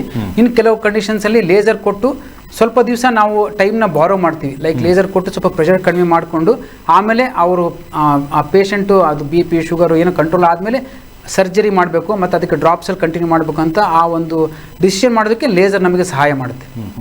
ಅಂದರೆ ಇದರ ಲೇಸರ್ ಟ್ರೀಟ್ಮೆಂಟ್ ಅಡ್ವಾಂಟೇಜಸ್ ಜಾಸ್ತಿ ಅಂದರೆ ಆ ವ್ಯಕ್ತಿಗೆ ಕಣ್ಣಿಗೆ ಅದು ಹೆಂಗೆ ಬೆನಿಫಿಟ್ ಆಗುತ್ತೆ ಅಂತ ಸರ್ ಇದರಿಂದ ಲೇಸರ್ ಟ್ರೀಟ್ಮೆಂಟ್ ಮಾಡೋದ್ರಿಂದ? ಅಂದರೆ ಲೇಸರ್ ಟ್ರೀಟ್ಮೆಂಟ್ ಅಂದರೆ ಈಗ ಅಕ್ಯೂಟ್ ಗ್ಲಾಕೋಮಾ ಬಂದಾಗ ನಾವು ಮುಂಚೆ ಆಪರೇಷನ್ ಮಾಡಿ ಅದನ್ನು ಕಂಟ್ರೋಲ್ ಮಾಡ್ತಾ ಇದ್ವಿ. ಈಗ ಲೇಸರ್ ಬಂದಿರೋದ್ರಿಂದ ಬರೀ ಲೇಸರ್ ಸ್ಪಾಟ್ ಹಾಕಿದರೆ ಸಾಕು, ಮುಗಿಸ್ಕೊಂಡು ಇಮಿಡಿಯೇಟಾಗಿ ಮನೆಗೆ ಹೋಗ್ಬೋದು. ಅದಕ್ಕೆ ಯಾಕೆ 2 ಟೈಮ್, ಕೆಲವು ಟೈಮು ಆಪ್ರೇಷನ್ ಮಾಡಿ ಪ್ರೆಷರ್ನ ಕಡಿಮೆ ಮಾಡ್ತೀವಿ. ಕೆಲವು ಪ್ರೆಗ್ನೆನ್ಸಿ ಅಥವಾ ಓಲ್ಡ್ ಏಜ್ ಬರ್ತಾರೆ, ಆಪ್ರೇಷನ್ ಮಾಡೋಕ್ಕಾಗಲ್ಲ. ಅಂಥವ್ರನ್ನ ನಾವು ಬರೀ ಲೇಸರ್ SLT ಅಂತ ಲೇಸರಿಂದ ಸ್ವಲ್ಪ ಪ್ರೆಷರ್ನ ಕಡಿಮೆ ಮಾಡಿಕೊಂಡು ಟ್ಯಾಬ್ಲೆಟು ಮತ್ತು ಡ್ರಾಪ್ಸು ಮತ್ತು ಲೇಸರಿಂದನೇ ನಾವು ಅವರ ಒಂದು ಗ್ಲಾಕೋಮಾ ಕಂಡೀಷನ್ನ ಒಂದು ಮೇಂಟೈನ್ ಮಾಡ್ಬೋದು. ಆ ಥರ. ಫೈನ್. ಹಾಗೆ ನೆಕ್ಸ್ಟ್ ಇನ್ನೊಂದು ಕಾಲ್ ಇದೆ. ನಮಸ್ಕಾರ, ಹೇಳಿ. ಹಲೋ, ಟಿವಿಯಲ್ಲಿ ಮಿಟ್ ಮಾಡಿ ಪ್ರಶ್ನೆ ಕೇಳಿ. ತಮ್ಮ ಹೆಸರೇನು? ನನ್ನ ಹೆಸರು ರೋಹಿಣಿ ಅಂತ. ರೋಹಿಣಿ, ಯಾವರಿಂದ ಮೇಡಮ್? ದಾಂಡೇಲಿ. ಓಕೆ, ಕೇಳಿ, ಏನು ಪ್ರಶ್ನೆ ಇದೆ ಕೇಳಿ. ಹಲೋ, ಕೇಳಿ, ಪ್ರಶ್ನೆ ಕೇಳಿ, ಏನಿದೆ, ಏನು ಸಮಸ್ಯೆ? ಸರ್, ನಮ್ಮ ತಾಯಿಗೆ ಕಣ್ಣಿನಲ್ಲಿ ಪದೇ ನೀರ್ ಬರ್ತಾ ಇದೆ. ಸೊ ಅದ್ರ ರೀಸನ್ ಏನು ಅಂತಂದ್ರೆ ಮೊನ್ನೆ ಒಂದ್ಸಲ ಕಣ್ಣಿಗೆ ಕಟ್ಟಿಗೆ ತಾಗಿತ್ತು ಸ್ವಲ್ಪ 5 years ಬ್ಯಾಕ್. ಅವಾಗಿಂದ ಕಣ್ಣಿಂದ ನೀರ್ ಬರ್ತಾ ಇದೆ. ಎಷ್ಟು ವಯಸ್ಸು ನಿಮ್ಮ ತಾಯಿಯವರಿಗೆ? ಹಲೋ, ನಿಮ್ಮ ತಾಯಿಯವರಿಗೆ ವಯಸ್ಸೆಷ್ಟು? ತಾಯಿಯವರಿಗೆ ಇವಾಗ 39. ಹೌದಾ? ಓಕೆ. ಕಣ್ಣಿಂದ ಪದೇ ಪದೇ ಎರಡು ಕಣ್ಣಲ್ಲಿ ಬರ್ತಾ ಇದ್ದರೆ ಒಂದೊಂದು ಸಲ ಏನಾಗುತ್ತೆ ಅಂದರೆ ಅಲರ್ಜಿ ಇದ್ದರೆ ಬರುತ್ತೆ. ಎರಡನೇದಾಗಿ ಕನ್ನಡಕ ನಂಬರ್ ಇದ್ದು ಕನ್ನಡಕ ಹಾಕೊಳ್ಳದೆ ಇದ್ದರೆ ಸ್ಟ್ರೈನ್ ಮಾಡ್ಕೊಂಡು ನೋಡ್ತಾ ಇರ್ತಾರೆ, ಅದರಿಂದನೂ ಸ್ವಲ್ಪ ನೀರು ಬರ್ತಿರುತ್ತೆ. ಮತ್ತೆ ಸಮೀಪದ ಏನು ಕಾಣ್ಸಂಗಿಲ್ಲ ಸರ್, ದೂರಕ್ಕೆ ಕಾಣಿಸುತ್ತೆ. ಅದೇ ಸಮೀಪದ ಕಾಣಂದ್ರೆ ಸಮೀಪದ ನಂಬರ್ ಇರುತ್ತೆ, ಅದು ಕನ್ನಡಕ ಹಾಕೊಳ್ತಾ ಇದ್ದಿದ್ರೆ ಅದು ಸ್ವಲ್ಪ ಸಮೀಪದ ಕಾಣ್ತಿರಲ್ಲ, ಸ್ಟ್ರೈನ್ ಮಾಡ್ಕೊಳ್ತಿರ್ತಾರೆ, ಆಮೇಲೆ ಅದರಿಂದನೂ ಸ್ವಲ್ಪ ನೀರು ಬರ್ತಿರುತ್ತೆ. ಮೂರನೇದಾಗಿ ನಿಮಗೆ ಕಣ್ಣಿಗೆ ಇಂಜುರಿ ಆಗಿತ್ತು ಅಂತ ಏನು ಹೇಳಿದ್ರಿ ಬಡ್ದಾಗ, ಅವಾಗ ಏನಾದರೂ ಕಾರ್ನಿಯಾದಲ್ಲಿ ಅಥವಾ ಏನಾದರೂ ಇಂಜುರಿ ಆಗಿ ಅದು ಪದೇ ಪದೇ ಜಾಸ್ತಿ ಆಗ್ತಾ ಇರುತ್ತೆ, ಅವಾಗ ನೀರು ಬರ್ತಾ ಇರುತ್ತೆ. ನಾಲ್ಕನೇದಾಗಿ ಇವರಿಗೆ ಬೇರೆ ಯಾವ್ದಾದ್ರು ಕಾರಣಗಳು ಇರುತ್ತೆ, ಕ್ಯಾಟ್ರಾಕ್ಟ್ ಆಗಿರ್ಬೋದು, ಬೇರೆ ಏನಾದರೂ ಕಾರಣ ಇದ್ದರೂ ಸ್ಟ್ರೈನ್ ಆಗಿ ಅವ್ರಿಗೆ ನೀರು ಬರ್ತಾ ಇರುತ್ತೆ. ಸೊ ಐದನೇದು ವೆರಿ ಕಾಮನ್ ಆಲ್ಸೋ, ಈಗ ಕಣ್ಣು ಮತ್ತು ಮೂಗಿಗೆ ಹೋಗೋ ಟ್ಯೂಬ್ ಇರುತ್ತೆ, ಅದು ಬ್ಲಾಕ್ ಆದಾಗೂ ಅಷ್ಟೇ ಆ ಕಣ್ಣಲ್ಲಿ ನೀರು ಬರ್ತಾ ಇರುತ್ತೆ. ನೇಸೋಲ್ಯಾಕ್ರಿಮಲ್ ಡಕ್ಟ್ ಅಂತ ಇರುತ್ತೆ, ಅವಾಗೂ ನೀರು ಬ್ಲಾಕ್ ಆದಾಗ ಆ ನೀರು ಒಳಗಡೆ ಹೋಗದೆ ಹೊರಗಡೆ ಬರ್ತಾ ಇರುತ್ತೆ. ಸೊ ಇವೆಲ್ಲ 3-4 ಕಾರಣ ಇರುತ್ತೆ, ಯಾವುದೋ ಒಂದು ಕಾರಣ ಇದ್ರೂ ಬರ್ಬೋದು. ಹಾಗಾಗಿ ಒಂದ್ಸಲ ತೋರಿಸ್ಕೊಂಡು ನೋಡಿಸ್ಕೊಳ್ಳಿ, ಇಟ್ ವಿಲ್ ಹೆಲ್ಪ್. ಓಕೆ. ಹಾಗೆ ನೆಕ್ಸ್ಟ್ ಕಾಲ್. ನಮಸ್ಕಾರ, ಹೇಳಿ ತಮ್ಮ ಹೆಸರು. ಹಲೋ, ಹೇಳಿ ಸರ್, ತಮ್ಮ ಹೆಸರು ಯಾವೂರಿಂದ? ನಮಸ್ಕಾರ ಸರ್. ಹಾವೇರಿ ಜಿಲ್ಲಾ ಹಾವೇರಿ ತಾಲೂಕು ರೀ ಸರ್, ಬೆಳವಗಿ ಅಂತ ಹೇಳಿ. ನಿಮ್ಮ ಹೆಸರು? ಹಳ್ಳಿಯಿಂದ ರೀ ಸರ್, ಕುಮಾರ್ ರೆಡ್ಡಿ ಅಂತ ಹೇಳ್ರಿ ಮಾತಾಡೋದು. ಹೇಳ್ರಿ ಸರ್. ನಮ್ದು ಗ್ಲೋಕೋಮಾ ಪೇಷಂಟ್ ರೀ ಸರ್. ನಾನ್ 93 ಇದ್ದಾನ ಗ್ಲೋಕೋಮಾ ಅಂತ ಹೇಳಿ ಅವಾಗನ ಗುರುತಿಸಿದ್ರಿ ಸರ್. ಹೇಳ್ರಿ. ಹಲೋ, ಡ್ರಾಪ್ಸ್ ಹಾಕೊಳ್ತಿದ್ದೀರಾ ಅದಕ್ಕೆ ಕುಮಾರ್ ಅವರೇ? ನಾನು 93 ಗ್ಲೋಕೋಮಾ ಅಂತ ಹೇಳಿ ಅವಾಗನ ಇದನ್ನ ಮಾಡಿದ್ರು ಡಾಕ್ಟರ್ ವಿಜಯಲಕ್ಷ್ಮಿ ಅಂತ ಹೇಳಿ. ಇದ್ರೊಳಗ ರಾಜಾಜಿನಗರ್ ಇದ್ರೊಳಗ ಇರ್ತಿದ್ರಿ. ಅಲ್ಲ, ಡ್ರಾಪ್ಸ್ ಹಾಕೊಳ್ತಿದ್ದೀರಾ? ಡ್ರಾಪ್ಸ್ ಹಾಕ್ತಾ ಇದೀವ್ರಿ, ಕಂಟಿನ್ಯೂ ಹಾಕ್ತಾ ಇದೀವಿ. ನಿಮ್ಮ ಪ್ರಶ್ನೆ ಏನು ಈಗ? ಅದಕ್ಕೆ ಈಗ ಸ್ವಲ್ಪ ಎಲ್ಲ ಅದು ಡ್ರಾಪ್ಸ್ ಹಾಕತ್ಗೆ ನೀರು ಜಾಸ್ತಿ ಬರ್ತೈತ್ರಿ ಕಣ್ಣಾಗ, ನೀರ್ ಊಟ ಹೋಗ್ಬಿಡ್ತೈತಿ. ಆಮೇಲೆ ಇವಾಗ ತಗ್ಗು ಪ್ರದೇಶಗಳು ಕಾಣ್ತಾ ಇಲ್ಲ, ಬಹಳ ಡ್ಯಾಮೇಜ್ ಆಗಿರ್ಬೇಕು ಅಂತ ಅನಿಸ್ತೈತೆ ಸರ್. ಅದೇ ಅದು ಗ್ಲಾಕೋಮಾದಲ್ಲಿ ಭಾಳ ವರ್ಷದಿಂದ ನಿಮಗೆ ಟ್ರೀಟ್ಮೆಂಟ್ ತೊಗೊಳ್ತಾ ಇದ್ದೀರಾ. ನೀವು ಅಷ್ಟು ಟ್ರೀಟ್ಮೆಂಟ್ ತೊಗೊಂಡಿದ್ದಕ್ಕೆ ಇವಾಗ ತಗ್ಗಿದೆ ಅಂತ ಗೊತ್ತಾಗುತ್ತೆ, ಇಲ್ಲಾಂದರೆ ಅದು ಗೊತ್ತಾಗ್ತಿರಲ್ಲ. ಯಾಕಂದ್ರೆ 25 ವರ್ಷದಲ್ಲಿ ಭಾಳಷ್ಟು ಜನ ಕ್ರಮೇಣ ಅಂಧತ್ವವನ್ನು ಕಂಡುಬಿಡ್ತಾರೆ. ಅದಕ್ಕೆ ಈಗ ನೀವು ಕರೆಕ್ಟಾಗಿ ಟ್ರೀಟ್ಮೆಂಟ್ ತೊಗೊಳ್ತಾ ಇದ್ದೀರಾ, ಒಳ್ಳೆ ಇದರಲ್ಲಿ ಡ್ರಾಪ್ಸು ಹಾಕ್ಕೊಳ್ತಾರೆ. ಒಂದೇನಂದರೆ ನೀವು ರೆಗ್ಯುಲರ್ ಚೆಕಪ್ ಮಾಡಬೇಕು, ಡ್ರಾಪ್ಸ್ನ ಹಾಕ್ತಾ ಇರಬೇಕು. ಒಂದೊಂದು ಸಲ ಈ ಡ್ರಾಪ್ಸ್ನೂ ಸ್ವಲ್ಪ ಇರಿಟೇಷನ್ ಆಗಿ ಸ್ವಲ್ಪ ಕೆಲವರಿಗೆ ಅಲರ್ಜಿ ಆಗುತ್ತೆ, ಅವಾಗೂ ಅಷ್ಟೇ ನೀರು ಬರೋದು ಕೆಂಪಾಗೋದು ಆಗ್ತಿರುತ್ತೆ. ಆವಾಗ ಡಾಕ್ಟ್ರ್ ಹತ್ರ ತೋರಿಸಿದಾಗ ಆ ಡ್ರಾಪ್ಸ್ನ ಬದಲಾಯಿಸ್ತೀವಿ, ಇಲ್ಲಾಂದ್ರೆ ಏನಾದರೂ ಒಂದು ಆ್ಯಡ್ ಮಾಡ್ತೀವಿ. ಸೊ ಅದರಿಂದನೂ ಸ್ವಲ್ಪ ದೃಷ್ಟಿ ಕಂಫರ್ಟಬಲ್ ಇರುತ್ತೆ. ಆಮೇಲೆ ನಿಮಗೆ ಪ್ರೋಗ್ರೆಸ್ ಆಗ್ತಾ ಇದ್ದರೆ ನಾವು ಟೆಸ್ಟ್ ಮಾಡಿ ನೋಡ್ತಾ ಇರ್ತೀವಿ, ನಿಮ್ಮದು ಗ್ಲಾಕೋಮಾ ಕಂಡೀಷನ್ನು ಹಾಗೇ ಇದೆಯೋ ಅಥವಾ ಪ್ರೋಗ್ರೆಸ್ ಆಗ್ತಿದೇನೋ ಅಂತ. ಪ್ರೋಗ್ರೆಸ್ ಆಗ್ತಾ ಇದ್ದರೆ ಅದಕ್ಕೆ ತಕ್ಕಂತೆ ಡ್ರಾಪ್ಸ್ನ ಆ್ಯಡ್ ಮಾಡ್ತೀವಿ, ಇಲ್ಲಾಂದರೆ ಕೆಲವಾರು ಬಾರಿ ಆಪ್ರೇಷನ್ ಬಗ್ಗೆ ಅದನ್ನು ನಾವು ಡಿಸ್ಕಸ್ ಮಾಡ್ತೀವಿ. ಆಪ್ರೇಷನ್ ಮಾಡಬೇಕಾದ ಪರಿಸ್ಥಿತಿ ಬರ್ಬೋದು, ನಿಮ್ಮ ದೃಷ್ಟಿಯನ್ನು ಮತ್ತೆ ಉಳಿಸಿಕೊಳ್ಳೋದಕ್ಕೋಸ್ಕರ. ಓಕೆ ಸರ್, ಇನ್ನು ಕಣ್ಣು ಅಂತ ಬಂದಾಗ ರಿಸ್ಕ್ ಅನ್ನೋದ್ರ ಬಗ್ಗೆ ನಾವು ಮಾತಾಡ್ತೀವಿ. ಅದೇ ಇಶ್ಯೂಸ್ ಹೆಲ್ತ್ ಬಗ್ಗೆ ಬಂದರೆ ರಿಸ್ಕ್ ಇದೆಯಾ ಅಂತ ನೋಡ್ತೀವಿ, ಆಮೇಲೆ ಟೆಸ್ಟಿಂಗ್ ಇದೆಯಾ ಕರೆಕ್ಟಾಗಿ ಇದೆಯಾ ಅಂತ ಹೇಳ್ತೀವಿ. ಅಂದರೆ ತಮ್ಮಲ್ಲಿ ರಿಸ್ಕ್ ಮತ್ತು ಟೆಸ್ಟ್ ಯಾವ ರೀತಿ ತಾವು ಅನಲೈಸ್ ಮಾಡ್ತೀರಿ? ಹೌದು, ಇದು ಭಾಳ ಕಾಮನ್ ಆಗಿ ಕೇಳೋಂಥ ಕ್ವಶನ್. ಅಂದರೆ ನನಗೆ ಗ್ಲಾಕೋಮಾ ಬರುತ್ತಾ? Yes. So who are at risk, ಯಾರಿಗೆ ರಿಸ್ಕ್ ಇರುತ್ತೆ ಗ್ಲಾಕೋಮಾ ಕಾಯಿಲೆಯಲ್ಲಿ? ನಾನೊಂದು ಸ್ಲೈಡ್ ತೋರಿಸ್ತೀನಿ, ಅದರಲ್ಲಿ ಗೊತ್ತಾಗುತ್ತೆ. 40 ವರ್ಷ ಆದಮೇಲೆ ಅದು ಭಾಳ ಕಾಮನ್ ಏಜ್. 40 ವರ್ಷಕ್ಕೆ ರೀಡಿಂಗ್ ಗ್ಲಾಸು ಬರುತ್ತೆ, ಅದೇ ಸ್ಟೇಜಲ್ಲಿ ಗ್ಲಾಕೋಮಾನು ಬರೋಂಥ ಸಾಧ್ಯತೆ ಇರುತ್ತೆ. ಆಮೇಲೆ ಈಗ ನೋಡಿದಂಗೆ ಡಯಾಬಿಟಿಸ್ ಇದ್ದವರಿಗೆ, BP ಇದ್ದವರಿಗೆ, ಕೆಲವರು ಸ್ಟಿರಾಯ್ಡ್ ತೊಗೊಳ್ತಿರ್ತಾರೆ, ಸ್ಟಿರಾಯ್ಡ್ ಡ್ರಾಪ್ಸು ಸುಮ್ಮನೆ ಹಾಕ್ಕೊಳ್ತಿರ್ತಾರೆ. ಡಾಕ್ಟ್ರು ಒಂದು ವಾರ 15 ದಿವಸ ಕೊಟ್ಟಿರ್ತಾರೆ, ಅವರು ತಿಂಗಳು ವರ್ಷಗಟ್ಟಲೆ ಹಾಕ್ಕೊಳ್ತಿರ್ತಾರೆ. ಸೊ ಆ ಥರ. ಆಮೇಲೆ ಕೆಲವರಿಗೆ ಪೆಟ್ ಬಿದ್ದಿರುತ್ತೆ, ಆಮೇಲೆ ಕೆಲವರು ಅಸ್ತಮಾಗೆ ಎಷ್ಟೊಂದು ಇನ್ಹೇಲರ್ಸು, ಟ್ಯಾಬ್ಲೆಟ್ಸು ಅವೆಲ್ಲ ತೊಗೊಳ್ತಾ ಇರ್ತಾರೆ, steroids. So any steroids, any injury, 40 years plus diabetic, ಇವರೆಲ್ಲರಿಗೂ ಹೈ ರಿಸ್ಕ್. ಭಾಳ ಮುಖ್ಯ ಅಂದರೆ ಫ್ಯಾಮಿಲಿ ಮೆಂಬರ್ಸ್ ಯಾರಿಗಾದರೂ, ಹೆರಿಡಿಟ್ರಿ ಫ್ಯಾಮಿಲಿ ಮೆಂಬರ್ ಯಾರಿಗಾದರೂ ಗ್ಲಾಕೋಮಾ ಇದೆ ಅಂದರೆ ಅದು ಆನುವಂಶಿಕವಾಗಿ ಅವ್ರ ಮಕ್ಕಳು ಅಥವಾ ಅವ್ರ ಬ್ರದರ್ ಸಿಸ್ಟರ್ಸ್ ಅವ್ರಿಗೂ ಬರುತ್ತೆ. ಸೊ ಫ್ಯಾಮಿಲಿ ಹಿಸ್ಟ್ರಿ ಒಂದು ಭಾಳ ಇಂಪಾರ್ಟೆಂಟ್. ಫ್ಯಾಮಿಲಿ ಇದ್ದವ್ರಿಗೆ ಬೇರೆಯವ್ರಿಗೂ ಬರುತ್ತೆ. ಈಗ ನೀವು ಕೇಳಿದ್ರಿ, ಈಗ ರಿಸ್ಕ್ ಒಂದಿದೆ. ಎರಡನೇದಾಗಿ ಹೇಗೆ ಗೊತ್ತಾಗುತ್ತೆ ಅಂತ ನಮಗೆ ಗ್ಲಾಕೋಮಾ. ನಾರ್ಮಲ್ ಪೇಷಂಟ್ಸು ಬಂದಾಗ ನಮಗೆ ನಾರ್ಮಲ್ ಹಿಸ್ಟ್ರಿ ತೊಗೊಂಡು ಅವ್ರದ್ದು ಚೆಕಪ್ ಮಾಡಿದಾಗ ನಮಗೆ ಅನುಮಾನ ಬಂತು ಅಂದರೆ ಪ್ರೆಷರ್ ಜಾಸ್ತಿ ಇದೆ ಏನಾದ್ರು ಬಂದಾಗ ನಾವು ಆ ಸ್ಲೈಡಲ್ಲಿ ತೋರಿಸ್ತಾ ಹಾಗೆ ನಿಮಗೆ ಟೆಸ್ಟ್ಗಳು ಮಾಡ್ತೀವಿ, ಕೆಲವಾರು ಟೆಸ್ಟ್ ಮಾಡ್ತೀವಿ. ಈಗ ಅಲ್ಲಿ ಒಂದು ಕಣ್ಣಿನ ಪ್ರೆಷರ್ ಚೆಕ್ ಮಾಡೋಂಥ ಒಂದು ಮಿಷಿನ್ಗಳು, ಅದು ಭಾಳ ಹೈಟೆಕ್ ಮಿಷಿನ್ಸ್ ಇದೆ ನಮ್ಮ ಆಸ್ಪತ್ರೆಯಲ್ಲಿ.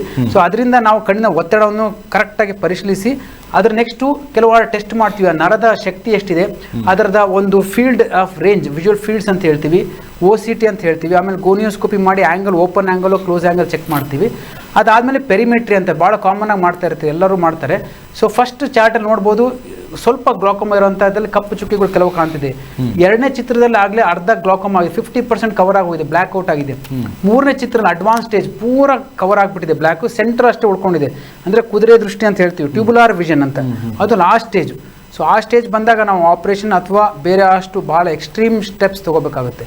ಸೊ ನೆಕ್ಸ್ಟ್ ಟೆಸ್ಟಲ್ಲಿ ಇನ್ನೊಂದು ಸ್ವಲ್ಪ ಕೆಲವು ಟೆಸ್ಟ್ ಇದೆ. ಈಗ ಒಂದು ಗ್ಲಾಕೋಮಾ ಒಂದು ಗೊತ್ತಾದಾಗ ನಾವು open angle, closed angle, narrow angle ಅಂತ ನೋಡಿಕೊಂಡು ಆ ಲೇಸರ್ ಬಗ್ಗೆ ನಾನು ತೋರಿಸ್ತಾ ಹೇಳಿದ್ನಲ್ಲ ಯಾಕೆ ಲೇಸರ್ ಅಂತ, ಆ ಕರೆಕ್ಟಾಗಿ ಆ ಐರಿಸ್ ಮೇಲೆ ಒಂದು ಸ್ಪಾಟ್ ಹಾಕಿ ಆ ಓಪನಿಂಗ್ ಮಾಡ್ತೀವಿ. ನೆಕ್ಸ್ಟ್ ಸ್ಲೈಡ್ ಬನ್ನಿ. ಸೊ ಅದರಲ್ಲಿ ಗೊತ್ತಾಗುತ್ತೆ ಲೇಸರ್ ಇದೇ ಥರ ಭಾಳ ಈಸಿಯಾಗಿ ಮಾಡೋಂಥ ಲೇಸರು ಮೆಷಿನ್ ಮೇಲೆ ಕೂತ್ಕೊಂಡು 2 ರಿಂದ 5 ನಿಮಿಷದಲ್ಲಿ ಆಗುವಂಥದ್ದು. ಒಂದು ಡ್ರಾಪ್ಸ್ ಹಾಕಿ ಮಾಡ್ತೀವಿ. ನಂತರದಲ್ಲಿ ನಾವು ನೋಡ್ಬೋದು ಆ ಲೇಸರ್ ಆದಮೇಲೆ ಸಣ್ಣದಾಗಿ ಒಂದು ಓಪನಿಂಗ್ ಕಾಣ್ತಾ ಇದೆ, ಮ್ಯಾಗ್ನಿಫೈಡ್. ಇದು ಹಾಗೆ ಕಾಣೋದಿಲ್ಲ, ಅದು ಭಾಳ ಹೈ ಮ್ಯಾಗ್ನಿಫಿಕೇಶನ್ ತೋರಿಸ್ತಾ ಇದೆ. ಸಣ್ಣದಾಗಿ ಓಪನಿಂಗ್ ಕಾಣ್ತಾ ಇದೆ ಮೇಲ್ಗಡೆ ಚುಕ್ಕೆ ಥರ. ಸೊ ಅಲ್ಲಿಂದ ನೀರು ಹೊರಗಡೆ ಹೋಗ್ತಾ ಇರ್ತದೆ. ಹೊರಗಡೆಯಿಂದ ಇಂಟರ್ನಲ್ ಸರ್ಕ್ಯುಲೇಷನ್, ಕಣ್ಣು ಒಳಗಡೆ ಸರ್ಕ್ಯುಲೇಟ್ ಆಗ್ತಿರುತ್ತೆ. ಸೊ ಆ ಪ್ರೆಷರ್ ಬ್ಯಾರಿಯರ್ಸ್ ಇರುತ್ತಲ್ಲ ಅದನ್ನ ಓವರ್ಕಮ್ ಮಾಡುತ್ತೆ. ಅದು ಅಕ್ಯೂಟ್ ಗ್ಲಾಕೋಮಾದಲ್ಲಿ ಮಾಡ್ತಕ್ಕಂಥ ಯಾಕೆ ಪೆರಿಫೆರಲ್ ಐರಿಡಾಟಮಿ ಅಂತ ಹೇಳ್ತೀವಿ.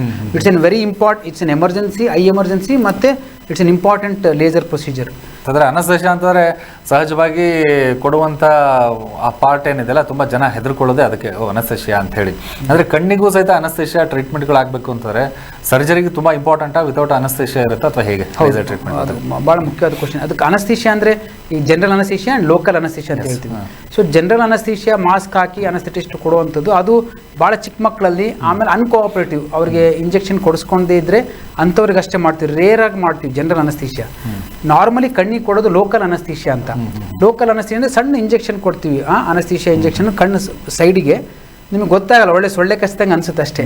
ವಿತಿನ್ 1 minute ಐ ಬಿಕಮ್ ನಮ್, ಅವಾಗ ಗೊತ್ತೇ ಆಗಲ್ಲ ಅದ್ರದ್ದು ಮೂಮೆಂಟ್ಸು. ಬಟ್ ಇವಾಗಿನ ಸರ್ಜರಿಗಳಲ್ಲಿ ಭಾಳಷ್ಟು ಕಡೆ ಬರೀ ಟಾಪಿಕಲ್ ಅನಸ್ತೇಷಿಯಾ ಅಂತ, ಅಂದರೆ ಬರೀ ಡ್ರಾಪ್ಸ್ ಹಾಕಿ ಕಣ್ಣು ಅನಸ್ತೇಷಿಯಾ ಆಗುತ್ತೆ, ಅವಾಗ ನಾವು ಸರ್ಜರಿ ಮಾಡ್ತೀವಿ. ಇವಾಗ ಆಗ್ತಿರೋ 80-90% ಆಪರೇಷನ್ಸ್ ಎಲ್ಲ ಬರೀ ಡ್ರಾಪ್ಸ್ ಅನಸ್ತೇಷಿಯಾ ಅಂತ, ಟಾಪಿಕಲ್ ಅನಸ್ತೇಷಿಯಾ. ಹಾಗಾಗಿ ಗಾಬರಿ ಆಗುವಂಥ ಅವಶ್ಯಕತೆ ಇರೋದಿಲ್ಲ ಈಗ. ಓಕೆ, ಅಂತಂದ್ರೆ ಈಗ ತಾವು ಹೇಳೋ ಪ್ರಕಾರ ಅನಸ್ತೇಷಿಯಾದಲ್ಲೂ ಸಹಿತ ಡ್ರಾಪ್ಸ್ಗಳ ಮೂಲಕನೇ ಅನಸ್ತೇಷಿಯಾಗಳನ್ನು ಕೊಡ್ಬೋದು ಅಂತ ಹೇಳಿ. ಅಂದರೆ ಇನ್ನು ಸಹಜವಾಗಿ ಬರೋದಾಯ್ತು ಅಂದರೆ ಕಣ್ಣಿನ ಸಮಸ್ಯೆಗಳು ಬಂತಾರೆ ಎಲ್ಲರೂ ಸಹಿತ ಕನ್ನಡಕ ಹಾಕೊಳ್ಳೋದು ಒಂದಾಗಿದೆ. ಅಂದರೆ ನಂಬರ್ಸ್ ಇರಲಿ ಬಿಡಲಿ ಅಥವಾ ಕನ್ನಡಕ ಹಾಕೊಂಡು ಸೊ ಫ್ಯಾಷನ್ ಆಗಿ ಅವರ ಒಂದು ಗೆಟಪ್ಗೆ ಬೇಕು ಅಂತ ಹೇಳ್ತಿರ್ತಾರೆ. ನಾನ್ ನಂಬರ್ಸ್ಗಳು ಹೇಗೆ ಕಣ್ಣಿಗೆ ನಿಜವಾಗ್ಲೂ ಸಹಿತ ಎಫೆಕ್ಟ್ ಆಗುತ್ತೆ ಅಥವಾ ಹೇಗೆ? ಯಾವ ನಂಬರ್ಸ್ ಹೇಳಿ? ಅಂದರೆ ಕಣ್ಣಿಗೆ ನಂಬರ್ಸ್ಗಳಿಲ್ದೇ ಸ್ಟೈಲಿಶ್ ಆಗಿ ಹಾಕೊಳ್ಳುವಂಥ ಗಾಗಲ್ಸ್ಗಳಾಗಿರ್ಬೋದು, ಭಾಳ ಒಳ್ಳೇದು. ನಂಬರ್ ಇಲ್ಲದೆ ಇರೋಂಥ ಗ್ಲಾಸಸ್ ನಾವು ರೆಕಮೆಂಡ್ ಮಾಡ್ತೀವಿ. ಕೆಲವು ಕಂಪ್ಯೂಟರ್ ಯೂಸ್ ಮಾಡೋರಿಗೆ ಕಂಪ್ಯೂಟರ್ ವಿಷನ್ ಸಿಂಡ್ರೋಮ್ ಅಂತ ಇರುತ್ತೆ, ಅವರಿಗೆ ಸ್ವಲ್ಪ ಆಂಟಿ ಗ್ಲೇರ್ ಗ್ಲಾಸ್ ಇರುತ್ತೆ. ಆಮೇಲೆ ಅದನ್ನು ಹಾಕ್ಕೊಳ್ಬೇಕು. ಆಂಟಿ ಗ್ಲೇರ್ ಗ್ಲಾಸ್ ಹಾಕಿದ್ರೆ ಸ್ವಲ್ಪ ಹೆಲ್ಪ್ ಆಗುತ್ತೆ. ಎರಡನೇದಾಗಿ ಭಾಳ ಡ್ರೈವ್ ಮಾಡೋರಿಗೆ, ಆಮೇಲೆ ಸನ್ಲೈಟ್ ಎಕ್ಸ್ಪೋಜರ್ ಆಗೋರಿಗೆ, ಅವರಿಗೆ ಈ ಪೋಲರೈಡ್ ಗ್ಲಾಸಸ್ ಅಂತ ಸನ್ ಗ್ಲಾಸಸ್ ಹಾಕೋಬಹುದು. ಮೂರನೇದು ಭಾಳ ಇಂಪಾರ್ಟೆಂಟ್. ಈಗ ನಾನು ಪ್ರೇಕ್ಷಕರು ಹೇಳೋದೇನಂದ್ರೆ, ವೀಕ್ಷಕರಲ್ಲಿ ಈಗ ರೋಡ್ ಸೈಡಲ್ಲಿ ಸಿಗುವಂಥ ಸನ್ ಗ್ಲಾಸಸ್ಸು, ಕೆಲವರು ಸುಮ್ಮನೆ ಆಂಟಿ ಗ್ಲೇರ್ ಗ್ಲಾಸ್ ಅಂತ ಹೇಳಿ ಸನ್ ಗ್ಲಾಸ್ ಅಂತ ಕೊಡ್ತಾರೆ. ಅದು ಅಲ್ಟ್ರಾವೈಲೆಟ್ ಪ್ರೊಟೆಕ್ಷನ್ ಮಾಡುತ್ತಿರಲ್ಲ, ಜಸ್ಟ್ ಕಲರ್ ಇರುತ್ತೆ ಹೊರತು. ಸೊ ಅದು ಸ್ವಲ್ಪ ಕೂಲ್ನೆಸ್ ಇರುತ್ತೆ, ಬಟ್ ರೇಸ್ನ ಒಳಗಡೆ ಹೋಗೋದನ್ನ ತಡೆಗಟ್ಟೋದಿಲ್ಲ. But it will damage your eyes. So rays ಇರಲ್ಲ ಅಂದ್ರೆ ನೀವು ಹೊರಗಡೆ ನೋಡ್ಕೊಳ್ತಾ ಓಡಾಡ್ತಿರ್ತೀರಾ, ಅವಾಗ ನಿಮ್ದು ಇನ್ನೂ ರೇಸ್ ಜಾಸ್ತಿ ಹೋಗಿ ನಿಮ್ಮ ಕಣ್ಣ ಜಾಸ್ತಿ ಹಾನಿ ಮಾಡುತ್ತೆ. ಹಾಗಾಗಿ ಸರಿಯಾದ ಕಡೆ ಕನ್ನಡಕ ತೆಗೆದುಕೊಳ್ಳೋದು ಭಾಳ ಮುಖ್ಯ. Sunglasses especially road side not verified, not qualified person ತಗೊಂಡ್ರೆ ನಿಮ್ಮ ಕಣ್ಣು ಹಾನಿ ಆಗೋದೇ ಜಾಸ್ತಿ. ಓಕೆ ಓಕೆ ಫೈನ್, ಮಾತಾಡೋಣ. ಹಾಗೆ ಇನ್ನೊಂದು ಕಾಲ್ ಇದೆ. ನಮಸ್ಕಾರ. ನಮಸ್ಕಾರ ಸರ್. ಹೇಳಿ ಮೇಡಮ್, ತಮ್ಮ ಹೆಸರು ಯಾವರಿಂದ? ನಾವು ಚನ್ನಪಟ್ಟಣದಿಂದ ಹನುಮಮ್ಮ ಅಂತ ಸರ್. ನಾವು ನಮ್ದು ರೆಟಿನಾ ಗ್ಲಾಕೋಮಾ ಪ್ರಾಬ್ಲಮ್ ಇದೆ ಸರ್. ಇದು ನಂಗೊಂದು 5 ವರ್ಷದಿಂದ ರೆಕ್ಟಾನ ಬರ್ತಲ್ಲ ಆ ಕಾಲದಿಂದನೂ ಇದೆ ಸರ್ ನನ್ಗೆ. ಇದು ಒಂದು 3 ಹಾಸ್ಪಿಟಲ್ ತೋರ್ಸ್ಕೊಂಡೆ, ಎಲ್ಲೂ ಇದು ಏನು ಇನ್ಶೂರೆನ್ಸ್ ತಗೊಳಲ್ಲ ಸರ್. ಯಾಕೆ ಸರ್? ಇನ್ಶೂರೆನ್ಸ್ ತಗೊಳಲ್ಲ? ಓಕೆ, ಹಲೋ, ಹಾ, ನಿಮ್ಗೆ ಏನಂತ ಹೇಳಿದ್ರು ಅವರು? ಅವರು ಇನ್ಶೂರೆನ್ಸ್ ಇಲ್ಲ, ಇಲ್ಲ ರಾಜನಗರದಲ್ಲಿ ಹಾಸ್ಪಿಟಲ್ ಹೆಸರು ಬೇಡ ಸರ್. 20,000 ಇಂಜೆಕ್ಷನ್ ಕಟ್ಕೊಂಡ್ರು. ಆಮೇಲೆ ಅದೇನೋ ಏನೋ ಚೆಕ್ ಮಾಡ್ತಾರಲ್ಲ ಸರ್ ಕಂಪ್ಯೂಟರ್ ಅಲ್ಲಿ, ಅದಕ್ಕೆ 4,000 ಕಟ್ಸ್ಕೊಂಡ್ರು ಸರ್. ಇದು ಇನ್ಶೂರೆನ್ಸ್ ಇಲ್ಲ ಅಂತ ಹೇಳಿದ್ರೆ, ಇದು SBI ಒಳ್ಳೆ ಇದ್ರಲ್ಲೇ ನಮ್ದು ಇನ್ಶೂರೆನ್ಸ್ ಇದೆ ಅಂತ. ತಮ್ಮ ಪ್ರಶ್ನೆ ಏನಂದ್ರೆ, ತಾವು ಇನ್ಶೂರೆನ್ಸ್ ಬೇಕು, ಅಲ್ಲಿ ಟ್ರೀಟ್ಮೆಂಟ್ ಇದೆಯಾ? ಈಗ ಅವರ ಪ್ರಶ್ನೆ ಏನಂದ್ರೆ, ಅವರಲ್ಲಿ ಒಂದು ರೆಟಿನಾ ಕಂಡೀಷನ್ ಇದೆ, ಅದಕ್ಕೆ ಪದೇ ಪದೇ ಇಂಜೆಕ್ಷನ್ಸ್ ಬೇಕಾಗುತ್ತೆ, ಪದೇ ಪದೇ ಟೆಸ್ಟ್ ಬೇಕಾಗುತ್ತೆ. ಯಾಕಂದ್ರೆ ಅದು ಇಂಪ್ರೂವ್ ಆಗ್ತಿದೇನೋ ಇಲ್ಲೋ ಅಂತ ತಿಳ್ಕೊಳೋದಕ್ಕೋಸ್ಕರ. ಸೊ ಅವರಲ್ಲಿ ಈಗ ಪಾಪ ಒಬ್ಬರೇ ಇರೋದು, ಅವ್ರದ್ದು ಇನ್ಶೂರೆನ್ಸ್ ಕವರೇಜ್ ನಮ್ಮ ಹಾಸ್ಪಿಟಲ್ ಎಲ್ಲ ಕವರ್ ಆಗಿದೆ ಬಹಳಷ್ಟು. ಫೋನ್ ಮಾಡ್ಕೊಂಡು ತಿಳ್ಕೊಬಹುದು ಅಥವಾ ಬಂದು ತೋರಿಸ್ಕೊಂಡು ತಿಳ್ಕೊಬಹುದು. ಅದಕ್ಕೆ ತಕ್ಕಂತೆ ಇಂಜೆಕ್ಷನ್ಸ್ ಅಲ್ಲೂ ಡಿಫ್ರೆಂಟ್ ಟೈಪ್ಸ್ ಇಂಜೆಕ್ಷನ್ಸ್ ಇರುತ್ತೆ, ಅದ್ರ ತಕ್ಕಂತೆ ನಾವು ಟ್ರೀಟ್ಮೆಂಟ್ ಮಾಡ್ಬೋದು. ಓಕೆ ಬಾ, ನೆಕ್ಸ್ಟ್ ಇನ್ನೊಂದು ಕಾಲ್ ಇದೆ. ನಮಸ್ಕಾರ. ಹಲೋ. ಹಲೋ, ಹೇಳಿ, ತಮ್ಮ ಹೆಸರು ಯಾವರಿಂದ?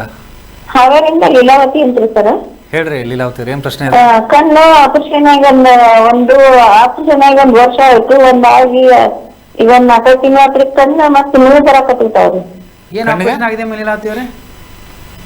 ಏನು ಯಾವ ಆಪರೇಷನ್ ಆಗಿತ್ತು ಕಣ್ಣಿಂದ? ಕಣ್ಣಿಂದ ಕಣ್ಣು ಮಂಜಾಗಿ ಕಣ್ಣು ಕಾಣಲಾಗಿದ್ದು ಪೊರೆ ಆಪರೇಷನ್. ಓಕೆ. ಸೊ ಪೊರೆ ಆಪರೇಷನ್ ಆದಮೇಲೆ ನಿಮಗೆ ಬರೀ ನೀರು ಬರ್ತಾ ಇದೆ ಅಂದರೆ ಒಂದು ರೀಸೆಂಟಾಗಿ ಆಪರೇಷನ್ ಆಗಿದೆ ಅಂತ ಯಾವ್ದು ಹೇಳ್ತೀರಿ, 3 ತಿಂಗಳ ಕೆಳಗೆ ಆಯಿತು ಅಂತ ಹೇಳಿದ್ರಲ್ರ. ಸೊ ಅದ್ರ 6 ತಿಂಗಳ ಆತ್ರಿ, ಒಂದು ವರ್ಷ ಆತ್ರಿ. ಅದಾದಾಗ ಕೆಲವರಿಗೆ ಸ್ವಲ್ಪ ಡ್ರೈನೆಸ್ ಇರುತ್ತೆ, ಕೆಲವರಿಗೆ ಅಲರ್ಜಿ ಅಂತ ಇರುತ್ತೆ. ಸೊ ಅದರಿಂದನೂ ನೀರು ಬರ್ತಾ ಇರುತ್ತೆ. ಸೊ ಅದಕ್ಕೋಸ್ಕರವಾಗಿ ಆಮೇಲೆ ಕನ್ನಡಕ ನಂಬರ್ 1 ಇರುತ್ತೆ, ಅದನ್ನು ಹಾಕ್ಕೊಳ್ತಾ ಇದ್ದರೆ ಉತ್ತಮ. ಅದು ಕಣ್ಣು ನೀರು ಬರೋದು ಕಡಿಮೆ ಮಾಡುತ್ತೆ. ಕೆಲವರಿಗೆ ಆಪ್ರೇಷನ್ ಆಗಿ ಒಂದು 3-4 ತಿಂಗಳು ಕಣ್ಣು ಸೆನ್ಸಿಟಿವ್ ಇರುತ್ತೆ ಲೈಟಿಗೆ, ಅವಾಗೂ ನೀರು ಬರ್ತಾ ಇರುತ್ತೆ. ಸೊ ಅವಾಗ ಒಂದು ಸ್ವಲ್ಪ ಡಾರ್ಕ್ ಗ್ಲಾಸ್ ಅಂದರೆ ಕಪ್ ಕನ್ನಡಕನೋ ಅಥವಾ ಯಾವ್ದಾದ್ರು ಒಂದು ಕನ್ನಡಕ ಹಾಕ್ಕೊಂಡು ಗಾಳಿಗೆ ಹೋಗೋದನ್ನ ಸ್ವಲ್ಪ ಕಮ್ಮಿ ಮಾಡಿಕೊಂಡ್ರೆ ಆ ನೀರು ಬರೋದು ಕಮ್ಮಿ ಆಗುತ್ತೆ. ಏನಕ್ಕೂ ಒಂದ್ಸಲ ತೋರಿಸ್ಕೊಂಬಿಡಿ, ಏನು ಬೇರೆ ಏನಾರು ಕಾರಣ ಇದೆ ಅಂತ ಗೊತ್ತಾಗುತ್ತೆ. ಅದರ್ವೈಸ್ ನಿಮ್ದು ಹೇಳೋದು ನೋಡಿದ್ರೆ ಅಂತ ಏನು ಮೇಜರ್ ಪ್ರಾಬ್ಲಮ್ ಇದ್ದಂಗೆ ಕಾಣಲ್ಲ. ಒಂದು ರೂಟೀನ್ ಚೆಕಪ್ ಮಾಡಿಸ್ಕೊಂಬಿಡಿ ನೀವು. ಅಲ್ಲೇ ಹಾವೇರಿಯಲ್ಲಿ ಎಷ್ಟೊಂದು ಇದೆ ಡಾಕ್ಟರ್ ನೋಡಿ. ಕಣ್ಣಿನ ಸಮಸ್ಯೆ ಜೊತೆಗೆ ಗ್ಲುಕೋಮಾದಂತಹ ಸಮಸ್ಯೆಗಳು ಬಂತು ಅಂದರೆ ಸರ್ಜರಿಗಳು ಮಾಡುವಂಥ ಸಂದರ್ಭ ಯಾವಾಗ ಬೇಕಾಗುತ್ತೆ, ಆಮೇಲೆ ಯಾರಿಗೆ ಮಾಡಬೇಕಾಗುತ್ತೆ ಅಂತ? ಹೌದು, ಈ ಗ್ಲಾಕೋಮಾ ಸರ್ಜರಿ ಅಂದರೆ ಗಾಬರಿ ಆಗೋವಂಥದ್ದು ಏನಿರೋದಿಲ್ಲ. ಯಾಕೆ ಗ್ಲಾಕೋಮಾ ಸರ್ಜರಿ ಮಾಡ್ತೀವಿ ಅಂದರೆ, ಈಗ ನಾವು ಸ್ಟಾರ್ಟಿಂಗಲ್ಲಿ ಫಸ್ಟು ಡ್ರಾಪ್ಸ್ ಕೊಡ್ತೀವಿ. ಗ್ಲಾಕೋಮಾನ ವಿಲ್ ಕ್ಲಾಸಿಫೈ ಮೈಲ್ಡ್ ಇದೆನೋ, ಮಾಡ್ರೇಟ್ ಇದೆನೋ ಅಥವಾ ಅಡ್ವಾನ್ಸ್ ಸ್ಟೇಜಲ್ಲಿದೆ ಅಂತ. ಸೊ ಫಸ್ಟ್ ನಾವು ಪ್ರೆಷರ್ನ ಡ್ರಾಪ್ಸಲ್ಲೇ ಕಂಟ್ರೋಲ್ ಮಾಡೋಕ್ಕೆ ಪ್ರಯತ್ನ ಮಾಡ್ತೀವಿ. ಸೊ ಡ್ರಾಪ್ಸಲ್ಲೇ ಬಹುತೇಕ ಕಮ್ಮಿ ಆಗ್ತಾ ಹೋಗುತ್ತೆ. ಸೊ ಅದು ಕಮ್ಮಿ ಆಗದೆ ಇದ್ದಾಗ ನಾವು ನೆಕ್ಸ್ಟ್ ಸ್ಟೆಪ್ ಕೆಲವು ಲೇಸರ್ ಮಾಡ್ತೀವಿ. ಅದಕ್ಕೂ ಕಮ್ಮಿ ಆಗದೆ ಇದ್ದರೆ ನಾವು ಗ್ಲಾಕೋಮಾ ಸರ್ಜರಿ ಅಂತ ಈಗ ನಾನು ಚಿತ್ರದ ವಿಡಿಯೋದಲ್ಲಿ ತೋರಿಸ್ತಾ ಇದ್ವಿ. ಗ್ಲಾಕೋಮಾ ಸರ್ಜರಿ ಅಥವಾ ಗ್ಲಾಕೋಮಾ ಫಿಲ್ಟ್ರೇಷನ್ ಸರ್ಜರಿ ಅಂತ ಹೇಳ್ತೀವಿ, ಅಥವಾ ಟ್ರೆಬೆಕ್ಯುಲೆಕ್ಟಮಿ ಅಂತ ಹೇಳ್ತೀವಿ. ಅಲ್ಲಿ ಏನು ಮಾಡ್ತೀವಿ ಅಂದರೆ ಕಣ್ಣಿಂದ ನೀರು ಹೊರಗಡೆ ಹೋಗೋಕ್ಕೆ ಒಂದು ಚಾನಲ್ ಕ್ರಿಯೇಟ್ ಮಾಡ್ತೀವಿ. ಈಗ ಅಲ್ಲಿ ನೋಡ್ತಾ ಇರ್ಬೋದು ಈ ಚಿತ್ರದಲ್ಲಿ, ಆ ಕಣ್ಣಿನ ಒಂದು ಲೇಯರ್ನ ಓಪನ್ ಮಾಡಿಕೊಂಡು ಕಣ್ಣು ಒಳಗಡೆನ ನೀರನ್ನು ಸಣ್ಣದಾಗಿ ಒಂದು ವ್ಯಾಲ್ಯೂ ಥರ ಕ್ರಿಯೇಟ್ ಮಾಡ್ತೀವಿ. ಅಲ್ಲಿ ಒಂದು ಸಣ್ಣದ ಓಪನಿಂಗ್ ಮಾಡ್ತೀವಿ. ಆ ಓಪನಿಂಗ್ ಮೂಲಕ ನೀರು ಸಣ್ಣದಾಗಿ ಹೊರಗಡೆ ಲೀಕ್ ಆಗುತ್ತೆ ಅಂತ ಹೇಳ್ತಾರಲ್ಲ, ಆ ಥರ ಸಣ್ಣದಾಗಿ ದ್ರವ ಹೊರಗಡೆ ಬಂದು ಒಂದು ಸಬ್ ಕಂಜಂಕ್ಟಿವಲ್ ಸ್ಪೇಸ್ ಅಂತ ಇರುತ್ತೆ. ಸೊ ಆ ಒಂದು ಲೇಯರಲ್ಲಿ ಒಳಗಡೆ ಶೇಖರಣೆ ಆಗುತ್ತೆ. ಸೊ ಆವಾಗ ಪ್ರೆಷರ್ ಜಾಸ್ತಿ ಆದಾಗೆಲ್ಲ ನೀರು ಹೊರಗಡೆ ಬಂದು ಕಣ್ಣಿನ ಒಳಗೆ, ಆ್ಯಕ್ಚುಲಿ ಕಣ್ಣಿನ ಒಳಗಡೆ ಒಂದು ಡಿಫ್ರೆಂಟ್ ಲೇಯರಲ್ಲಿ ಬಂದು ಈಗ ಮುಚ್ತಾ ಇದೀವಿ ಅದನ್ನ. ಸೊ ಅದು ಒಳಗಡೆ ಬಂದು ಅದರಲ್ಲಿ ಶೇಖರಣೆ ಆಗ್ತಾ ಹೋಗುತ್ತೆ. ಸೊ ಅದು ಪ್ರೆಷರ್ನ ಬ್ಯಾಲೆನ್ಸ್ ಮಾಡ್ತಾ ಇರುತ್ತೆ. ಇದು ಗ್ಲಾಕೋಮಾ ಸರ್ಜರಿ ಅಂತ. ಇದು ನಾವು ಯಾವುದಕ್ಕೆ ನಾವು ಡ್ರಾಪ್ಸಿಗೂ ಬಗ್ಲಿಲ್ಲ, ಆಮೇಲೆ ಲೇಸರ್ಗೂ ಕಂಟ್ರೋಲ್ ಆಗಲಿಲ್ಲ ಅಂತಂದಾಗ ನಾವು ಇದು ಕೊಡಬೇಕಾಗುತ್ತೆ. ಒಂದೊಂದು ಸರಿ ನಾವು ಇದು ಟೆಸ್ಟ್ ಮಾಡಿ ನೋಡ್ತಾ ಇರ್ತೀವಿ, ಪದೇ ನೀವು ಹೇಳ್ತೀರಾ ಡಾಕ್ಟರ್ ಟೆಸ್ಟ್ ಮಾಡಿಸ್ತಾ ಇದ್ದಾರೆ ಅಂತ. ಸೊ ಆ ಟೆಸ್ಟ್ ಮಾಡಿದಾಗ ಗೊತ್ತಾಗುತ್ತೆ ನಿಮ್ಮದು ಕಣ್ಣಿನ ಗ್ಲಾಕೋಮಾ ಕಂಟ್ರೋಲಲ್ಲಿ ಇದೆನೋ ಅಥವಾ ಇದು ಪ್ರೋಗ್ರೆಸಿವ್ ಆಗಿ ಕಡಿಮೆ ಆಗ್ತಾನೆ ದೃಷ್ಟಿ. ಸೊ ಅದು ಕಡಿಮೆ ಆಗ್ತಾಯಿದೆ ದೃಷ್ಟಿ ಅಂದರೆ ನಾವು ಅದಕ್ಕೆ ನಿಲ್ಲಿಸೋಕೆ ಅಂದರೆ ಲಾಸ್ಟ್ ಸ್ಟೆಪ್ಪು ಸರ್ಜರಿ. ಸೊ ಸರ್ಜರಿಯಿಂದ ಏನಾಗುತ್ತೆ, ಕಣ್ಣಿನ ಪ್ರೆಷರ್ ಸ್ಪೈಕ್ಸ್ ಅಂತ ಹೇಳ್ತಾರೆ, ಅದು ಕಂಟ್ರೋಲ್ ಆಗುತ್ತೆ. ಆಮೇಲೆ ಕಣ್ಣು ಫರ್ದರ್ ಡಿಟ್ರಿಯೇಟ್ ಆಗೋದನ್ನ ಕಮ್ಮಿ ಮಾಡ್ಬೋದು. ಸೊ ಅದನ್ನೊಂದು ಓಕೆ. ಹೇಗೆ ಅಂದರೆ, ಈಗ ಫಾಸ್ಟಾಗಿ ಕಾರ್ ಹೋಗ್ತಾ ಇರುತ್ತೆ, ಆ ಸ್ಪೀಡ್ ಬ್ರೇಕರ್ ಹಾಕಿದಂಗೆ ನಾವು, ಸೊ ದೃಷ್ಟಿ ಹೋಗ್ತಾ ಇರುತ್ತೆ. ಗ್ಲಾಕೋಮಾದಲ್ಲಿ ನಾರ್ಮಲ್ ಆಗಿ ದೃಷ್ಟಿ ಎಷ್ಟೋ ಜನರಿಗೆ over A period of time 10 years 20 years ಕಳ್ಕೊಳ್ತಾರೆ. ಅದಕ್ಕೆ ನಾವು ಡ್ರಾಪ್ಸ್ ಆಗಿ ಕಂಟ್ರೋಲ್ ಮಾಡ್ತೀವಿ. ಕೆಲವು ಟೈಮು ಭಾಳ ಫಾಸ್ಟಾಗಿ ದೃಷ್ಟಿ ಕಮ್ಮಿ ಆಗ್ತಿರುತ್ತೆ. ಆವಾಗ ನಾವು ಸ್ಪೀಡ್ ಬ್ರೇಕರ್ ಥರ ನಾವು ಸರ್ಜರಿ ಮಾಡೋದ್ರಿಂದ ಆ ಸ್ಪೀಡ್ ಆಫ್ ಡಿಟ್ರಿಯೇಷನ್ ಕಮ್ಮಿ ಆಗುತ್ತೆ. So will control the glaucoma ಅಷ್ಟೇ. Okay fine. ಇನ್ನೊಂದು ಕಾಲ್ ಇದೆ. ನಮಸ್ಕಾರ. ಹಲೋ. ಹಲೋ, ನಮಸ್ಕಾರ ಸರ್. ಹೇಳಿ ಮೇಡಮ್, ತಮ್ಮ ಹೆಸರು ಯಾವೂರಿಂದ? ಸರ್ ಹಲೋ ಸರ್, ನಮಸ್ತೆ ಸರ್. ಹೇಳಿ ಮೇಡಮ್, ಪ್ರಶ್ನೆ ಕೇಳಿ. ನಮ್ ತಂದೆಯವ್ರಿಗೆ ಕಣ್ಣು ಆಪರೇಷನ್ ಮಾಡ್ತಿದ್ದ ಸರ್, ಕ್ಯಾಂಪ್ ಅಲ್ಲಿ ಯಾವಾಗ್ಲೂ ನೀರ್ ಸೋರ್ತಾ ಇರ್ತದೆ, ಮತ್ತೆ ಕಣ್ಣು ನೋವು ಸರ್ ಅವ್ರಿಗೆ. ಎಷ್ಟು ದಿವಸ ಆಯ್ತು ಆಪರೇಷನ್ ಮಾಡಿಸಿ? ಆಪರೇಷನ್ ಮಾಡಿಸಿ 3 ತಿಂಗಳಾಯ್ತು ಸರ್. 3 ತಿಂಗಳು. ಓಕೆ. ಸೊ ಇದು 3 ತಿಂಗಳು ಆದ್ಮೇಲೆ ಮಾಡ್ತೀರಿ. ಯೂಶಲಿ ಏನಾಗುತ್ತೆ ಅಂದ್ರೆ, ಕೆಲವರಿಗೆ ಡ್ರಾಪ್ಸ್ ಹಾಕ್ತಾ ಇರ್ತೀರಿ, ಕರೆಕ್ಟಾಗಿ ಡ್ರಾಪ್ಸ್ ಹಾಕೋಬೇಕು ಆಪರೇಷನ್ ಆದ್ಮೇಲೆ. ಆ ನೆಗ್ಲೆಕ್ಟ್ ಮಾಡಿದ್ರೆ ಕಣ್ಣಲ್ಲಿ ಸ್ವಲ್ಪ ರಿಯಾಕ್ಷನ್ ತರ ಇರುತ್ತೆ, ಅದು ಪದೇ ಇರಿಟೇಟ್ ಮಾಡ್ತಿ ನೀರು ಬರ್ತಾ ಇರುತ್ತೆ. ಕೆಲವರ ಬಾರಿ ಡ್ರಾಪ್ಸ್ ನಿಲ್ಲಿಸಿದ ಮೇಲೂ ಕೆಲವರಿಗೆ ರಿಯಾಕ್ಷನ್ ಆಗುತ್ತೆ, ಡ್ರಾಪ್ಸ್ಗೆ ಅಡ್ಜಸ್ಟ್ ಆಗಿಬಿಟ್ಟಿರುತ್ತೆ ಕಣ್ಣು. ನಿಲ್ಲಿಸಿ ಒಂದು ವಾರ 15 ದಿವಸ ಅಥವಾ ತಿಂಗಳಾದ್ಮೇಲೆ ಮತ್ತೆ ಕಣ್ಣು ಕೆಂಪಾಗೋದು, ನೀರು ಬರೋದಾಗುತ್ತೆ. ಸೊ ಅವಾಗ ಮತ್ತೆ ಆ ಡ್ರಾಪ್ಸ್ನ ಕೆಲವಾರು ದಿವಸ, 1 ವಾರ ಅಥವಾ 15 ದಿವಸ ಹಾಕಬೇಕಾದ ಪರಿಸ್ಥಿತಿ ಬರುತ್ತೆ. ಏನಕ್ಕೆ ಬರ್ತಾ ಇದೆ ಅನ್ನೋದು ಇನ್ನೊಂದ್ಸಲ ನೀವು ತೋರಿಸ್ಕೊಂಡು ಮಾಡಿಸೋದು ಒಳ್ಳೆ. ಯಾಕಂದರೆ ಆಪ್ರೇಷನ್ ಆಗಿರೋದ್ರಿಂದ ಇನ್ನೊಂದ್ಸಲ ತೋರಿಸಿ ಮಾಡಿಸೋದು ಒಳ್ಳೆಯದು. ಆ ಥರ ಏನು ಮೇಜರ್ ಪ್ರಾಬ್ಲಮ್, ದೃಷ್ಟಿ ಚೆನ್ನಾಗಿದ್ದರೆ ಸಾಕು. ಫಸ್ಟ್ ಕ್ರೈಟೀರಿಯಾ, ನಿಮ್ಮ ದೃಷ್ಟಿ ಚೆನ್ನಾಗಿದೆ ಅಂದರೆ ವರಿ ಮಾಡೋದು ಕಮ್ಮಿ ಮಾಡಿ. ಎರಡನೇದಾಗಿ ನೀರು ಬರೋದು, ಆಮೇಲೆ ಒತ್ತೋದು ಏನಾರು ಇದ್ದರೆ ಇನ್ನೊಂದ್ಸಲ ತೋರಿಸಿ ಅದಕ್ಕೆ ತಕ್ಕಂತೆ ಡ್ರಾಪ್ಸ್ ಹಾಕ್ಕೋಬೇಕಾಗುತ್ತೆ ಅಷ್ಟೇ. ಓಕೆ, ಥ್ಯಾಂಕ್ ಯು ಕರೆ ಮಾಡಿದ್ದಕ್ಕೆ. ಹಾಗೆ ಇನ್ನು ಶೇಖರ್ ಐ ಹಾಸ್ಪಿಟಲ್ನಿಂದ ಸಾಕಷ್ಟು ಜನರು ಕಣ್ಣಿಗಾಗಿ ಚಿಕಿತ್ಸೆಯನ್ನು ತೆಗೆದುಕೊಂಡು ಗುಣಮುಖರಾಗಿದ್ದಾರೆ. ಬನ್ನಿ ಅವರು ತಮ್ಮ ಒಂದು ಟ್ರೀಟ್ಮೆಂಟ್ ಎಕ್ಸ್ಪೀರಿಯನ್ಸ್ ಬಗ್ಗೆ ಏನು ಹೇಳಿದ್ದಾರೆ ಕೇಳೋಣ. Namaste, I am Dr. Shweta. I had been diagnosed with glaucoma when I was 10 years old. I inherited it from my father. My sister, my grandmother, everybody were diagnosed with glaucoma. So after my surgery, I started my regular checkups at Shekhar Eye Hospital. Since my uncle was a known friend of Dr. Rajshekhar, who is a medical director at Shekhar Eye Hospital. So not only me, my entire family, my father, my sister and her kids, my daughter, everybody are regular patients in this hospital. So recently my daughter at the age of 11, she was also diagnosed with glaucoma. So we tried with medicines, but since her pressure was not under control and doctor advised us to undergo surgery, so we decided to get her operated here under Dr. Shailesh. And also when we visited this hospital, we were very happy because almost all the facilities were available under one roof. So we decided to get her eye operated here, and we got her eye operated, and it's been more than 2-3 months, and the operation was very successful and she's recovering very well. So I take this opportunity to thank Dr. Shailesh, Dr. Rajshekhar, who is a medical consultant here, for having constructed this hospital, and the staff, the faculty over here were very supportive, were very helpful. As the saying goes, Panchendriyanam Nayanam Pradhanam, eyes is very important for us. I thank Dr. Rajshekhar and Dr. Shailesh for taking care of our eyes for so many years, and I request all the viewers to have annual checkup of their eyes and take care of your eyes. Last 15 years, ever since I moved to Bangalore, I have been coming to Shekhar Eye Hospital to treat my eye conditions of glaucoma as well as short sight. I've been visiting regularly, and I just love this place. So when you look at a hospital, you expect the place to be clean, professional and efficient, and Shekhar Eye Hospital has been much more than that. And specifically for treating my glaucoma condition, I've been seeing Dr. Shailesh, and I've been seeing him on an average every 6 months. And recently, just about 3-4 months ago, I also had developed cataract. So he decided that it was about time we got a surgery done. We had to treat the cataract anyway. So we had a double surgery of cataract and glaucoma. And the surgery went on very well. And after 45-50 years of wearing glasses, now my short sight is completely treated, and I have 20/20 vision. And the glaucoma has also been brought under control, and I have very healthy eyes and very happy with the outcome. So overall, I'd like to thank Shekhar Eye Hospital and Dr. Shailesh for the excellent treatment that they have provided me.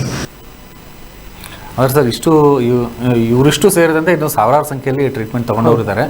ಇವರ ಸಮಸ್ಯೆ ಏನಿತ್ತು, ಆಮೇಲೆ ಹೇಗೆ recover ಆಗಿರುವಂಥ experience ತಮ್ಗೆ ಹೆಂಗೆ challenge ಅನ್ನಿಸ್ತು? ಹೌದು, ಈಗ ನಾನು ಮೊದಲನೇ ವಿಡಿಯೋದಲ್ಲಿ ತೋರಿಸ್ತಾ ಹಾಗೆ ಆ ಪೇಷಂಟ್ಸ್ ಅವರು ಫ್ಯಾಮಿಲಿ ಹಿಸ್ಟ್ರಿ ಎಲ್ಲರಿಗೂ ಇದೆ. ಅವರಿಗೆ ಅಕ್ಕ ತಂಗಿ, ಆಮೇಲೆ ಅವ್ರ ಮಕ್ಕಳನ್ನ ಜಸ್ಟ್ ಚೆಕಪ್ಗೆ ಬಂದರು, ಅವ್ರ ಮಕ್ಕಳದ್ದು ಶುರುವಾಯಿತು ಗ್ಲೋಕೋಮಾ. 30 ಪ್ರೆಷರು, ಅನುವಂಶೀಯವಾಗಿ ಜೆನೆಟಿಕ್ ಹೆರಿಡಿಟ್ರಿ ವೆರಿ ಇಂಪಾರ್ಟೆಂಟ್.